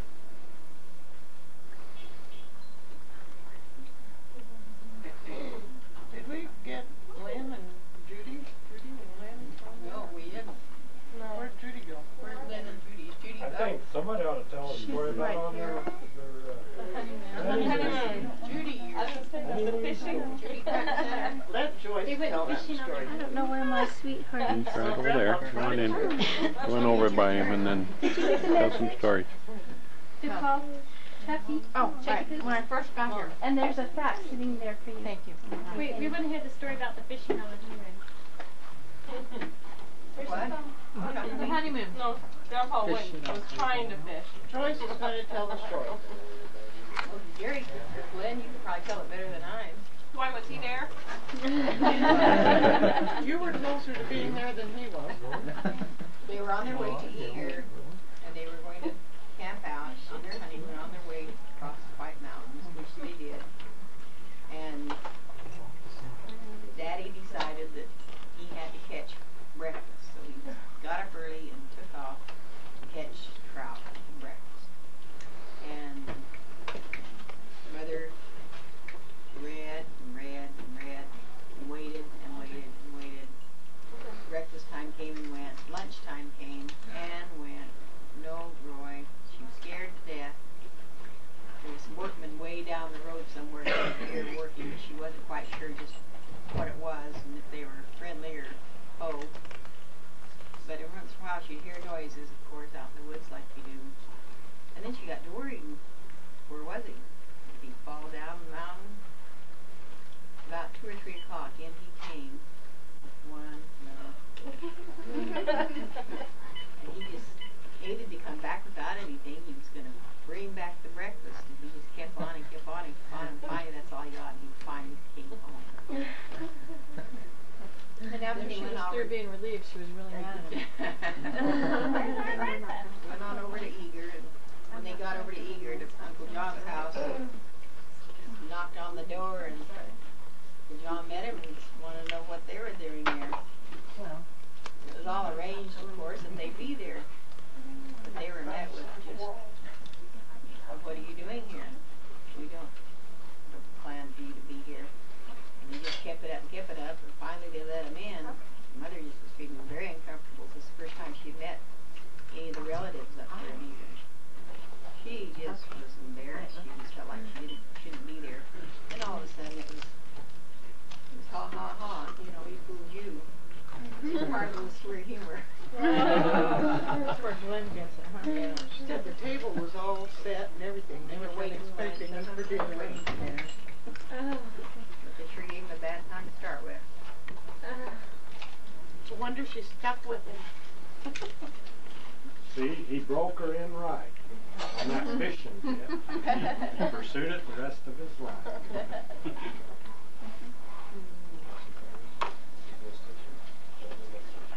How did they meet? How did great grandfather and great grandma meet? The dance, that's a story. At a dance in the Mazzola. Well, he played trombone, she played piano for a dance ensemble. And they were, different ones were playing. And who was it? I don't remember which one it was though. Who was it? They were all playing. And someone told Mother, just do not get involved with that LeSueur group though. There's insanity in the family. All right, they were. And of course, that was they just playing music. And they just kept on playing music the rest of their lives. No, what about when he dressed up like a girl? Whoa, I haven't heard this one. Neither. That was the first date. That was the first date. No, I wasn't. No, that wasn't. Who was it? Elaine, can you tell about that? I don't know. Mom and her family, I think, had just recently moved there. Elaine, you have to come around here. Oh, anyway, and around over here closer. It's too dark over there. Leave her alone. And Valade Carden, who was a cousin of Dad's, dressed him up like a girl, and they went over. They were just playing a joke on them. Is that right? I think something That's like right. that. Yeah. That's right. Yeah. They were playing a joke. They were just That's where playing a they joke. met. And that's how they met. He was dressed up like a girl. He was She was But he first went over to attracted Grandma's to his house, I makeup. think, didn't he? He went knocking on the door or something, and there he was all dressed up like a girl. Yeah, they did. He and Valade, they went together. They were playing a joke on them. Dressed as a girl. What was their first impression of him? think Daddy ever got Besides just about being a girl. What was like the People said real there was first insanity. impression of him? That was it. Well, they kind of worked together. They had a band. Let me tell about, they used to play in this little band that they were talking about, and they would have the practices, and I guess they were practicing out there at their mother's place. And then she said one of the times when Dad would walk on home, and her mother, Grandma Kinsey, told him, well, you know, Afton, why don't you ask Ruby to the dance? You know, would you take her to the dance? Well, she was just mortified. I mean, you know, what was that, 70 years ago or whatever it was. And he didn't say anything. He just walked on. But then did they have telephones then? Well, he said he thought about it. He went home, and she was embarrassed in the first place because right in front of her, her mother says, well, Afton, why don't you ask Ruby out to the dance? And he didn't, and she was very embarrassed, and then more embarrassed, mortified, because he didn't say anything. And he didn't say, well, yeah, I'd like to. He didn't say a thing, and he just left. And so later that day, he said, well, I went home, and this is so typical Grandpa, because he says, I went home, and I thought about it for 2 hours, and I thought, well, maybe that is a pretty good idea that I asked Ruby out for this dance. So finally, I think he went back over and asked her to the dance, and they went. And I think it wasn't that Grandma was wanting him so much to ask her out, but Grandma had to walk her from where they lived, walk her down to the Mazzona. They would walk to the Mazzona and then walk her back, and I think she was wanting somebody else to walk her to the dance. In the ward we're in, there's this little old lady who keeps telling us stories about how grandmother stole her boyfriend, which is grandfather, away from Who's the little old lady? Who is Do you that? remember What's her name? Oh, that's Cooley. Sister Cooley. What was her maiden name? Melba Cooley. Is her name Melba? Or Mara?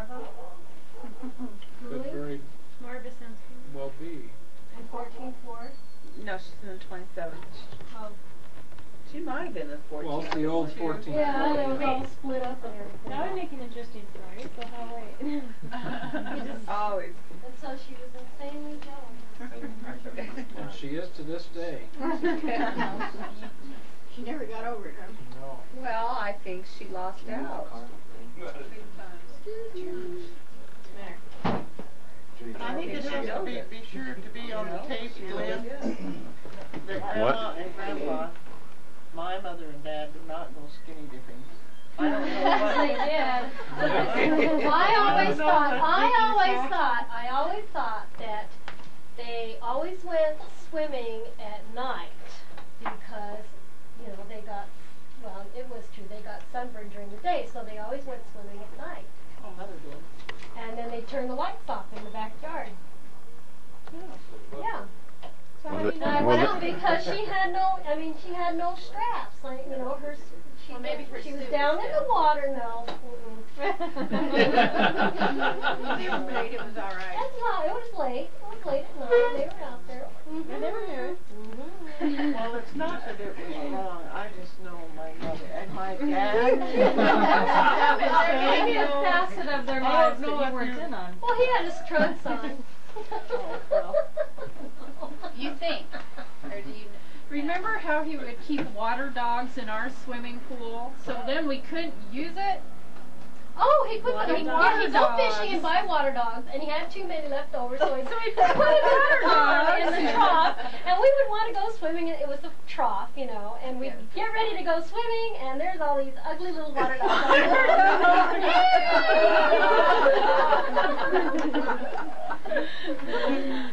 Didn't go swimming with the water dog, no.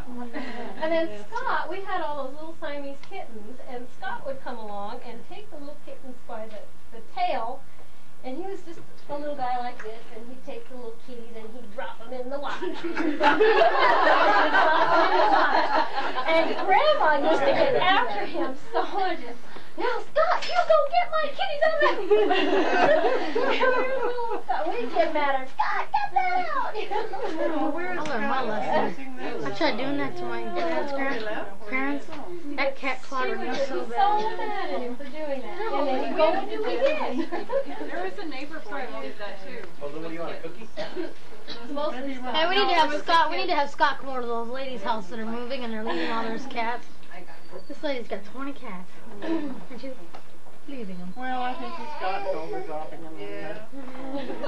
So what were all Grandma's cats? There was Smokey and Cass and Linda and Missy, but were there others? Missy is the only Smokey was my cat. There was lots of others. She always had a She had Smokey for a long time. She liked Opal too. She saved Smokey from the pound. Oh, I hated that cat. Oh, you did? Smokey? She got her from the... What's wrong with her? Because it probably hated men. Nasty, mean cat. Oh, the vet. But it wasn't even to put her to sleep. What was the other cat that was here when Misty was here? Missy? Missy, Linda? That was probably Linda was the cat you never saw. I just know that as soon as I came in the door, I just saw this little. That was Linda. The cat nobody saw. Then they did And then, if you were point where she hated Scott because Scott take Missy to the vet. Yeah, he If did. you were over visiting Grandma all by yourself, and it was Missy would quiet, see and Scott and she'd Grandma was run. sitting, and Linda would come out, and she would see you, you know, and she would and run out. Or she'd hide underneath the cabinet. Yeah. And Grandma had that glass white cat that was over there. On the chair over here. Yeah, it does sound nice there. Where did you ever get that? Yeah, Rory.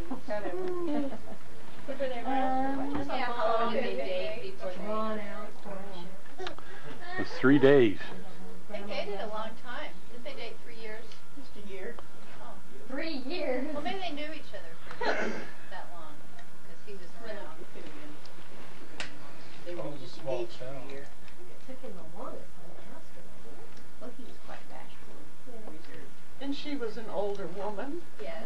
She was 2 years older. Didn't she finally say something, or somebody, didn't Valade or somebody finally say to him, well, aren't you going to ask Ruby to marry you? No? No. Joyce, she's just 2 years older. 2 years and a month and a half. You were an 8? She's born in 4. That's 4 years. Well, she was born at the end of 4, so 3 years. 3 years, okay, yeah. It used to be 2. No, it's 3 years. Used to be 2. It's the different. We've been as time goes on. Well, we've been debating her age for so long. Yeah. Well, yeah, when she was in 05 and he was in 08, it was 2 years. 2 years because of the, he's at the beginning, she's at the last. Now I guess it is 3 years. Since she's decided to be born in 04. Well, she certainly looked very good for 93. That's what I wanted to tell you, how nice her hair did look tonight. Oh, it They looked did a good really job on her makeup. nice. It was beautiful. Was that hard to They do? did do a good job on her makeup. She wasn't too done up. Yeah, Yeah. It's pretty easy. It looked like her That it looked like her real self. just so More natural. instead of Did you help Wanda? So they wouldn't Did her hurt too hair. much, or? She did her hair. She did all her hair. Did you advise on the makeup, or did they just do it that way? they did the Sure. makeup. I think they took a picture. Randy did her makeup piece. Randy Bunker. Yeah, Randy, you did a great job on her makeup.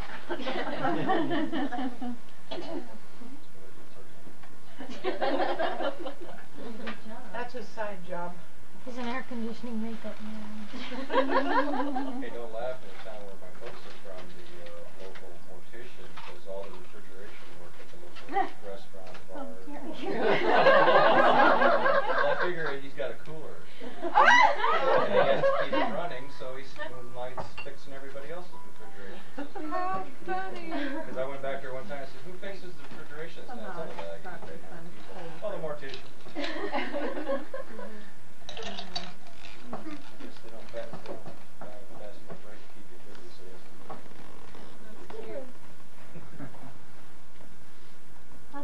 Where'd Judy go? I saw her stay through here a minute. Oh, did they? It's hot in here. While we're all gathered here, would we like to have, tell me if I'm wrong, Dish, would we like to have Wendy introduce her husband and get acquainted with Corey a little bit, have him tell a little bit about himself? Yeah. We all know each other. Can we open the door and someone make sure no kids go out or something, or a window? Is everything will blow? Blow that much. It'll fluffy. Turn it on slow. Can you go back there? Oh, hold it. Bugs? Sweet boy.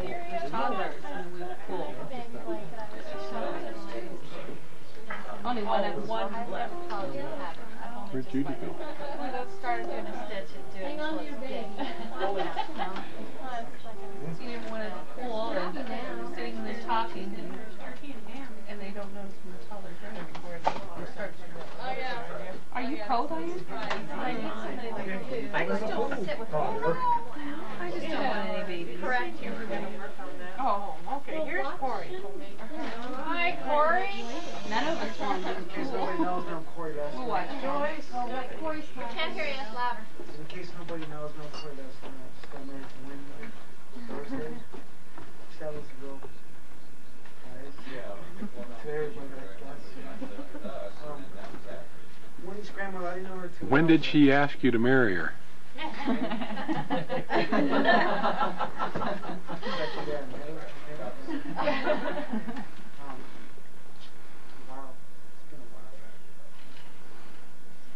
It was something I had to think about for a while before I finally decided to.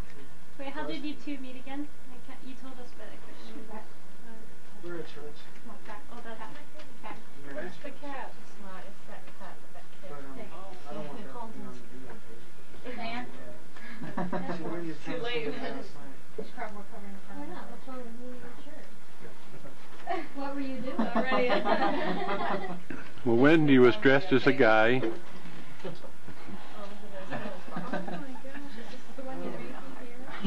They're putting me on the spot, aren't they? How old are you? Where were you born? I was born in Texas. Where? Mesa, Texas. La Mesa, Texas. Oh, hey. They call But us I've always Lisa if you live lived in the city my whole life. I used to live in Seminole. That's You sound like a Texan. Minutely, huh? He got lucky. Only when you mention it. I went from the country right to the city. City slicker. And now he's going back to the country. So Corey, what kind of hobbies and stuff do you have? Hobbies. Or what do you like to do? Just about anything. He likes cars. I like working on cars. I like playing football. I used to play football with my friends down at the library. At the library? Is that what you said? Yeah, we used to Is that what you do when you go to the library? I used to play hide and go seek. Normal things like anybody else would, I guess. Well, what does your cousin's father do for a living? Oh. Don't you remember? Whenever you had dates, you said we had to find out what your date's cousins, you know, so forth. We had to find out everything. That was the Whatever. Grandpa always asked, who's your grandparents? Who are your grandparents? Are they the ones, are they the Lesters out of California?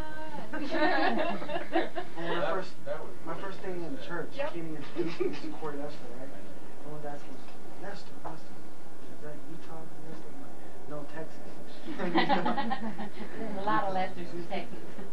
But you graduated here, though. You graduated Texas in Creek High State, I'm sure there is. I went to Mountain View High School here, but I graduated Mountain in View. Las Vegas. No, Mountain View. Mountain View, that's one of those other high schools. Excuse me, I'm going there next year, okay? It's not some pure city high school. Some hillbilly high school. It's got reputation. Now that the Dairy by Mountain View isn't there anymore, it's becoming more popular, you know? I think.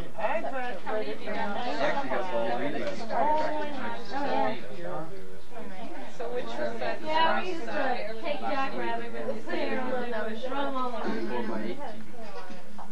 Well, I also wanted to say that I didn't know Wendy's grandmother that much, but I got to watch a movie with her, Oklahoma, and we talked some, and I was support here for Wendy in her grieving state, and I hope she'll be there for me too when my grandmother passed away, because she's sick too. And it's good for everybody to come together and help each other out.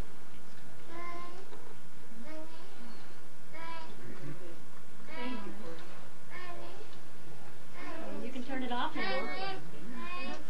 You're on film, you can turn it off now. That's a mighty big camera there. Are we holding your son? This is the way you sleep. He's really asleep. I've been that way for a long time. A couple hours now. I know. His eye won't open. But I guess I Yeah, it does. It comes off on the Well, now look what you got hooked on. You like my sister. I made With a red ball. but it was. Yeah, that first started. We're gonna be in trouble when the Christmas shirt comes around. No, if I had a few days, I would. I got 20 bites today. Jeez, I didn't know red chairs had legs. So you know when you. We're going to be leaving. Should I leave some of this? Yes or no? Oh, they moved. Anyone? Something back there just moved. The whole bag? Right. Yes, leave the whole bag. You can take that with it. I think I'll leave some. Yeah. Is she ticklish? No, I'm not. She's probably smushless. Okay. Everyone's going to do that as well. Wait, Jody will just have to take whatever. Anyway.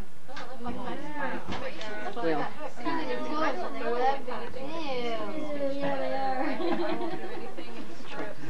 You know it's hereditary. As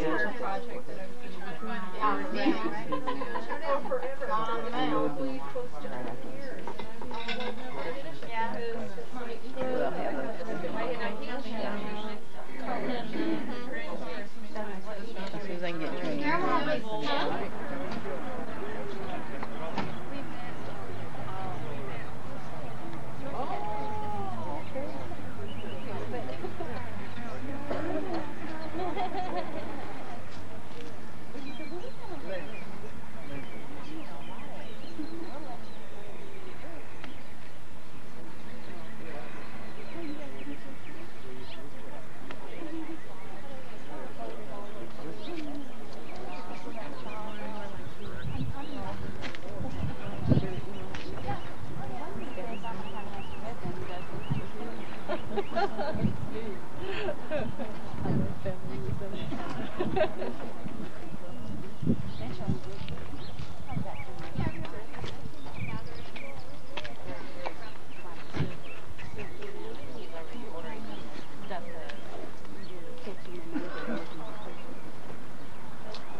Brothers and sisters, we'd now like to have the dedication of the grave. If you'd like to step a little bit closer so you can be sure to hear, we'd encourage that. There's some free shade under here.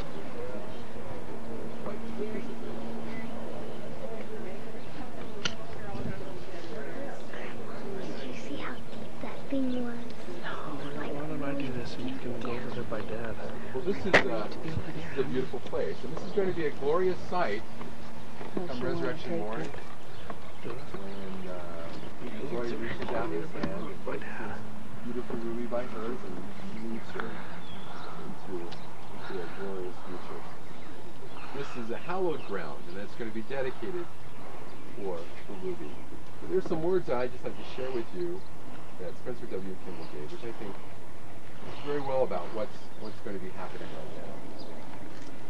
He said that death releases the spirit for growth and development and places a body in the repair shop of Mother Earth, there to be recast, remolded into a perfect body, an immortal, glorious temple, clean, whole, perfected, and ready for its occupant for eternity. Those are beautiful words. We'd like to now have the dedication of the grave by Ruby's brother, Russell Bean Kinsey.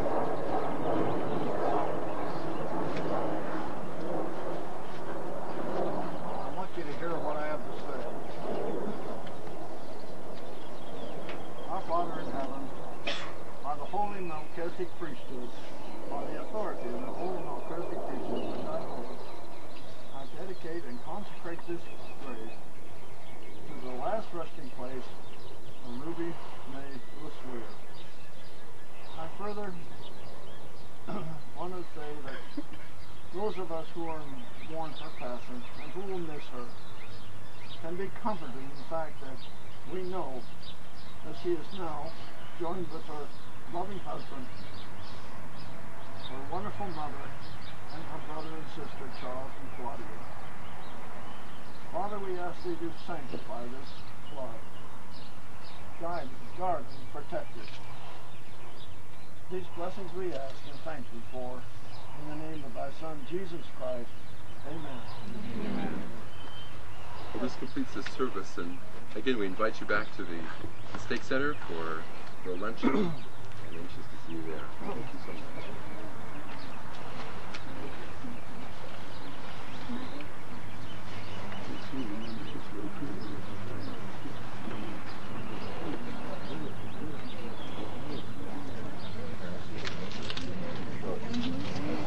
Joyce.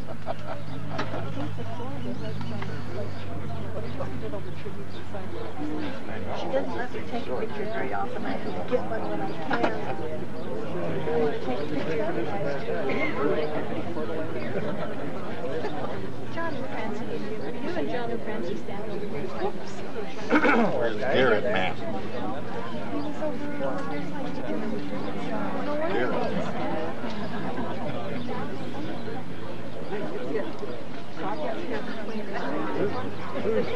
He might look like he's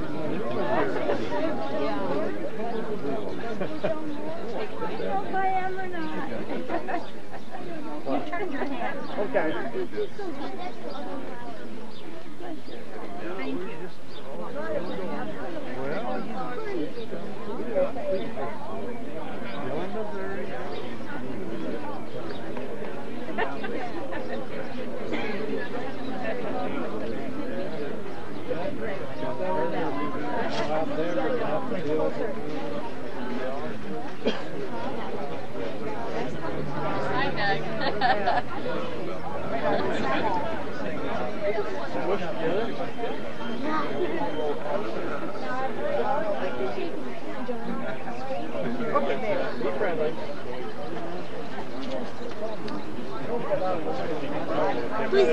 Whose camera is wanted us it? to pick a rose out of just to say to dry. Good life. You want to just let Nathan pick? Yeah, that's fine.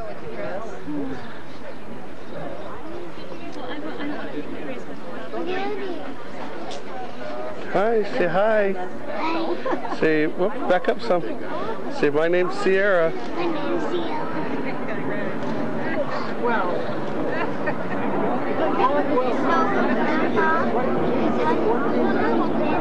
That's for Grandma.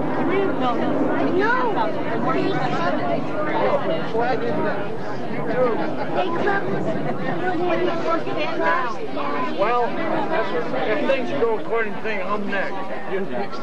Then Justine.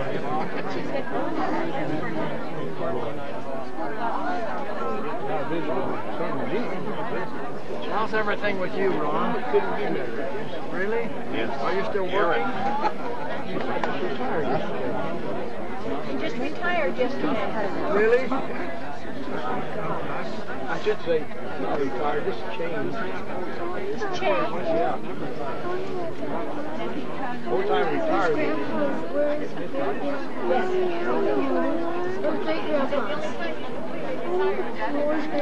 Where'd you get that, Daddy? Where'd you get this? Don't do that, sweetie. Where'd you get that?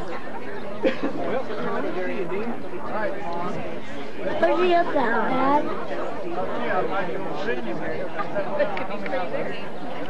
They're each inside the little box, but you know what I mean.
That's a pretty one.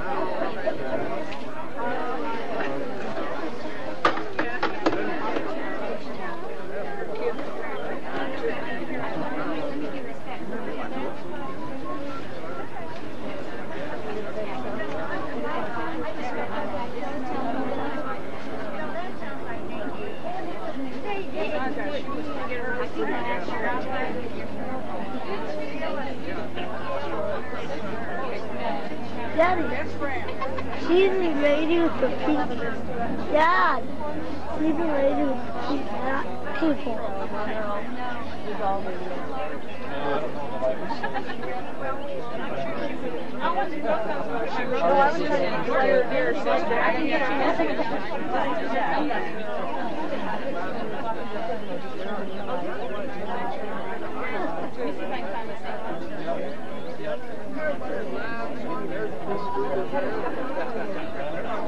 I told you to do something. You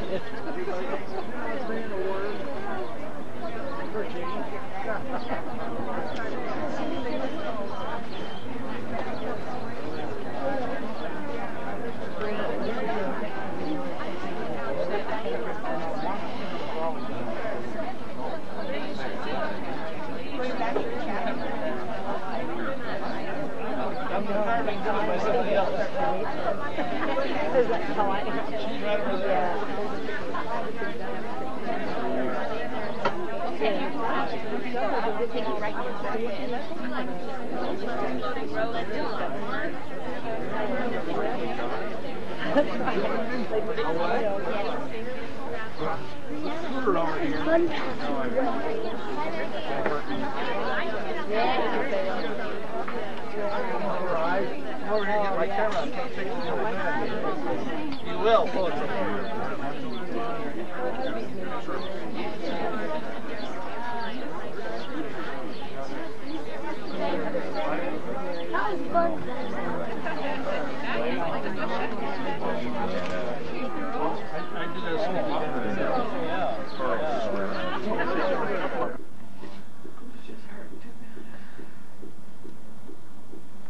This is the best place for you to be, Sunday. Does the baby look okay? What did you have, girl or boy? No, she ain't had it yet. Oh, you haven't had it? No. You said this baby okay. Well, how can you tell if you haven't got it out? Oh. Not yet. She hasn't had the baby yet. I have some inside monitors. Because they were so uncomfortable. I don't know, it's pretty good. I'm all covered, aren't I? Yes, you are. That's good. Last time, Your blood pressure's good. yeah, it has been. Pulse rate's up a little, but that's understandable. Okay. Just thought I'd check to make sure you was okay. I said, I just thought we'd check and make sure you was okay. When Kurt called and I thought, I wonder if they wanted us up there. Well, that's not well. Every baby that's been born in your family, we've been there, and it would be bad if we didn't come up here to visit you. Because we'd never hear the end of it, and I don't want you to be that way. I didn't mean it facetiously, you know, but I meant... She thought I was shooing her out last time. All I wanted her to do was be quiet. I think she would know that. She goes, oh, she ran out and I never saw you again. And I said, no, I didn't tell her to leave. She was standing over the cabin. Now, Kurt, you know, It's way, but still, it's just like I was going to take Sam to do some Dr. Harrison. Details. More than what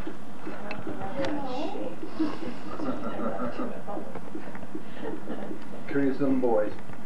Well, he's really smart too, so. No.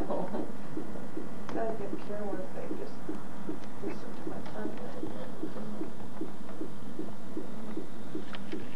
Well, we're going to do that before, so we thought we'd run down and see how you was. And call us when the baby's So you gave her a blessing? Uh-huh. You want us to call you then, or do you just want to call in the morning? Or wait before you leave? No, just give me a call, tell me what it is, and then I'll just go back to sleep. Everybody's anxious for that one. I know what it is. Yeah, we are anxious. Have we picked the name yet, or are we going to still wait till she gets there? And I'm pretty sure it's Hannah. No. Lucy Hannah. Lucy. Lucy Hannah? Or Hannah Lucy? Let's call her Hannah Lucy. I don't like Lucy. What are you talking about? I just said Hannah Lucy because I know a lot of people are named Hannah Lucy, and I baptized a lot of them said that they're a combination of that name. Like Jane. Hannah Jane? Of course I like Ida Jane, but... And now Aunt Louise goes by Ida Louise half the time. I almost thought I would name her. Empty? Are your batteries gone down? Going down? How's that?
been doing is needling it. I hate to bother myself because I thought pain on it. I took a scalpel to it.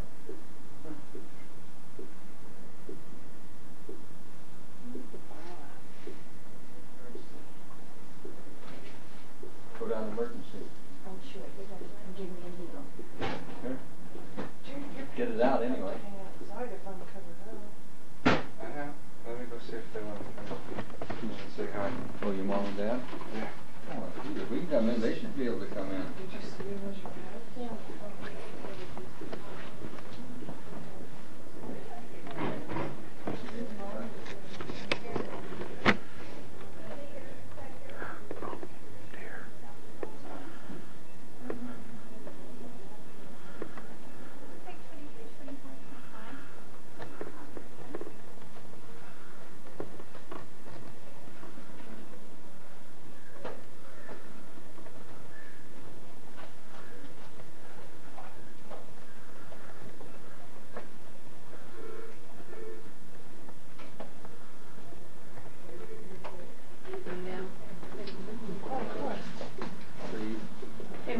Just a second and then we'll be gone. Okay, just not long. Right. I need to see why the baby's doing. In fact, really quickly, were you planning on giving a lesson or sitting down? Okay, because I actually need to try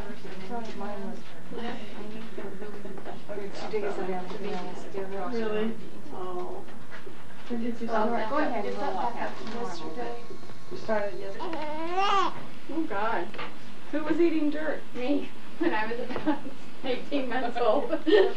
Glad you got smarter. They'll be back in a few minutes. They'll front. Marty's down in the nursery. Marty's down in the nursery. I'll Reading a little bit, be by in the morning to see if chat with you then. If there's any questions or comments, just answering their emails. Thank you all and congratulations on a great night. Yes, little girl. Where did that camera come from? Whoops, sorry. I'm gonna run to it. I'll be right back. Okay. Dad, this is a band for you. It matches hers, and don't take it off until she goes home. Okay. There's barely enough room for it. I don't know if you this one.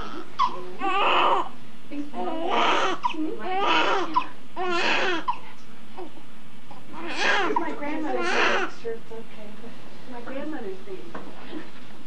And if I'd had a little girl, that's what her name would be. Well, it's alright if I tell the troops to come down and take a peek and then so we can go home.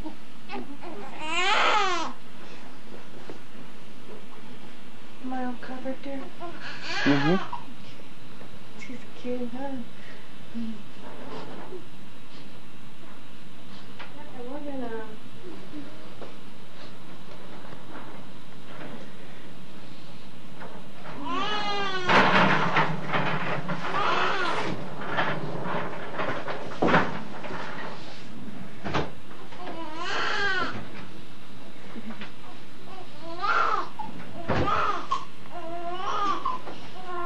Take a picture of crying. 7:10 and a half. That's probably why it was a little easier. Yeah.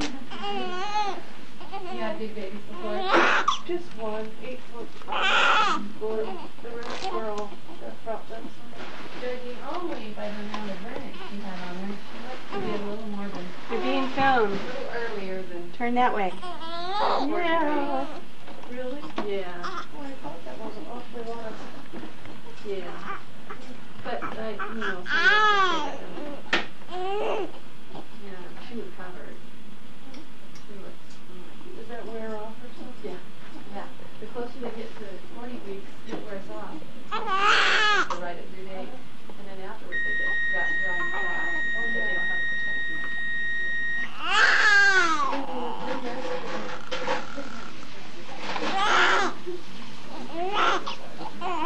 Was that an ultrasound?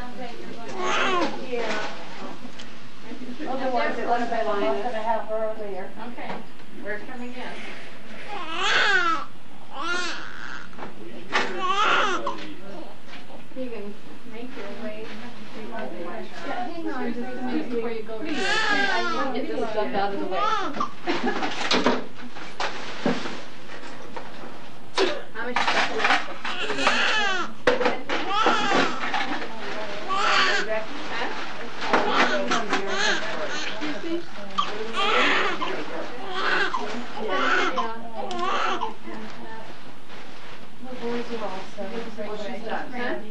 Sound okay? She sounds great. I guess that lump on my head will go away, huh? Yeah, it will. It takes about 24 hours, and actually within 12 you may not even notice that it's there. But what will be there will maybe be a little bit of a bruise. And that'll take about as long to go away as just a regular bruise does. Yeah. We're going to let the anesthetist by the bed and take that catheter out of her back. You said 7, 10. Congratulations. 7, 10 and a Does half. that help you a little bit? A lot. Good. I'm going to have to sit up a little bit in just a moment, okay? Well, let Vicky finish. Take too long to get her, right? You want to put the camera down and hold her? Okay. You're so welcome. Turn around, Kirk, so we can see the baby. Oh my. Little guy. Just Kirk, turn around so we can see. Yeah, but back up a little bit. In the light, yeah.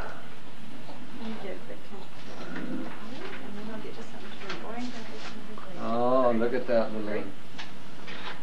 How much You must be doing something right. She cried, quit crying. And a half. Oh my. And a half. Oh, And a half.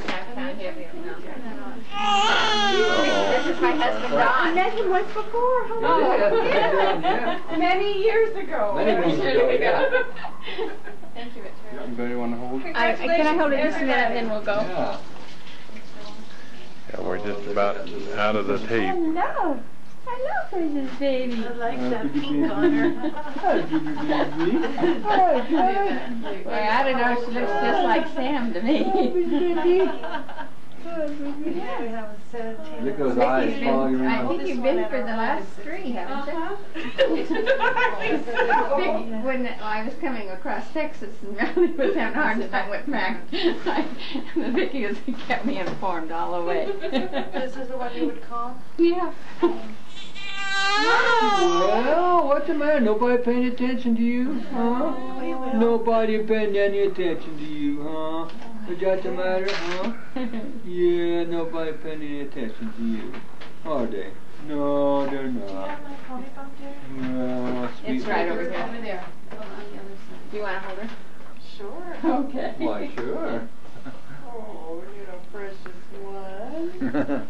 Just so alert. Yeah. Tip her up so that we can see her, honey. This hurts.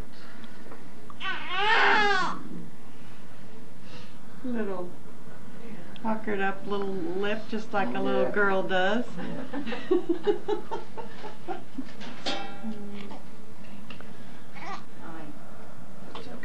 They usually don't have their eyes open this early, do they? They what? Don't have their eyes open this early? Do they? Sure, they're not kitty cats. No, I know that. But Just looking around for a while. Yeah. They can they open them first thing. Goodness sake. They dropped some stuff in her eyes already. Oh, yeah. Well, sweetie pie. Excuse me, I have to leave Yes, the chair. Excuse me. Congratulations. Sure is.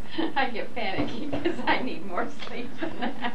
why don't you let Melanie hold her and then we, Ready for her? before we run out of tape? Yeah. Is this your camera? Uh-huh.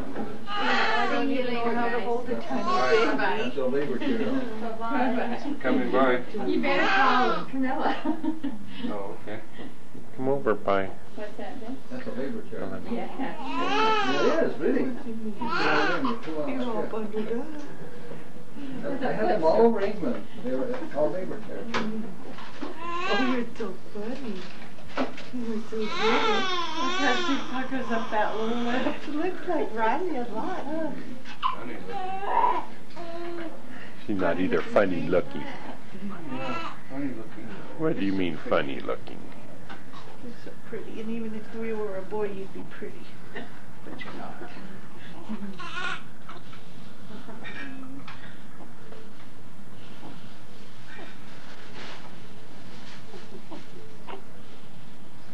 Here you go, Porky. She says, I'm tired.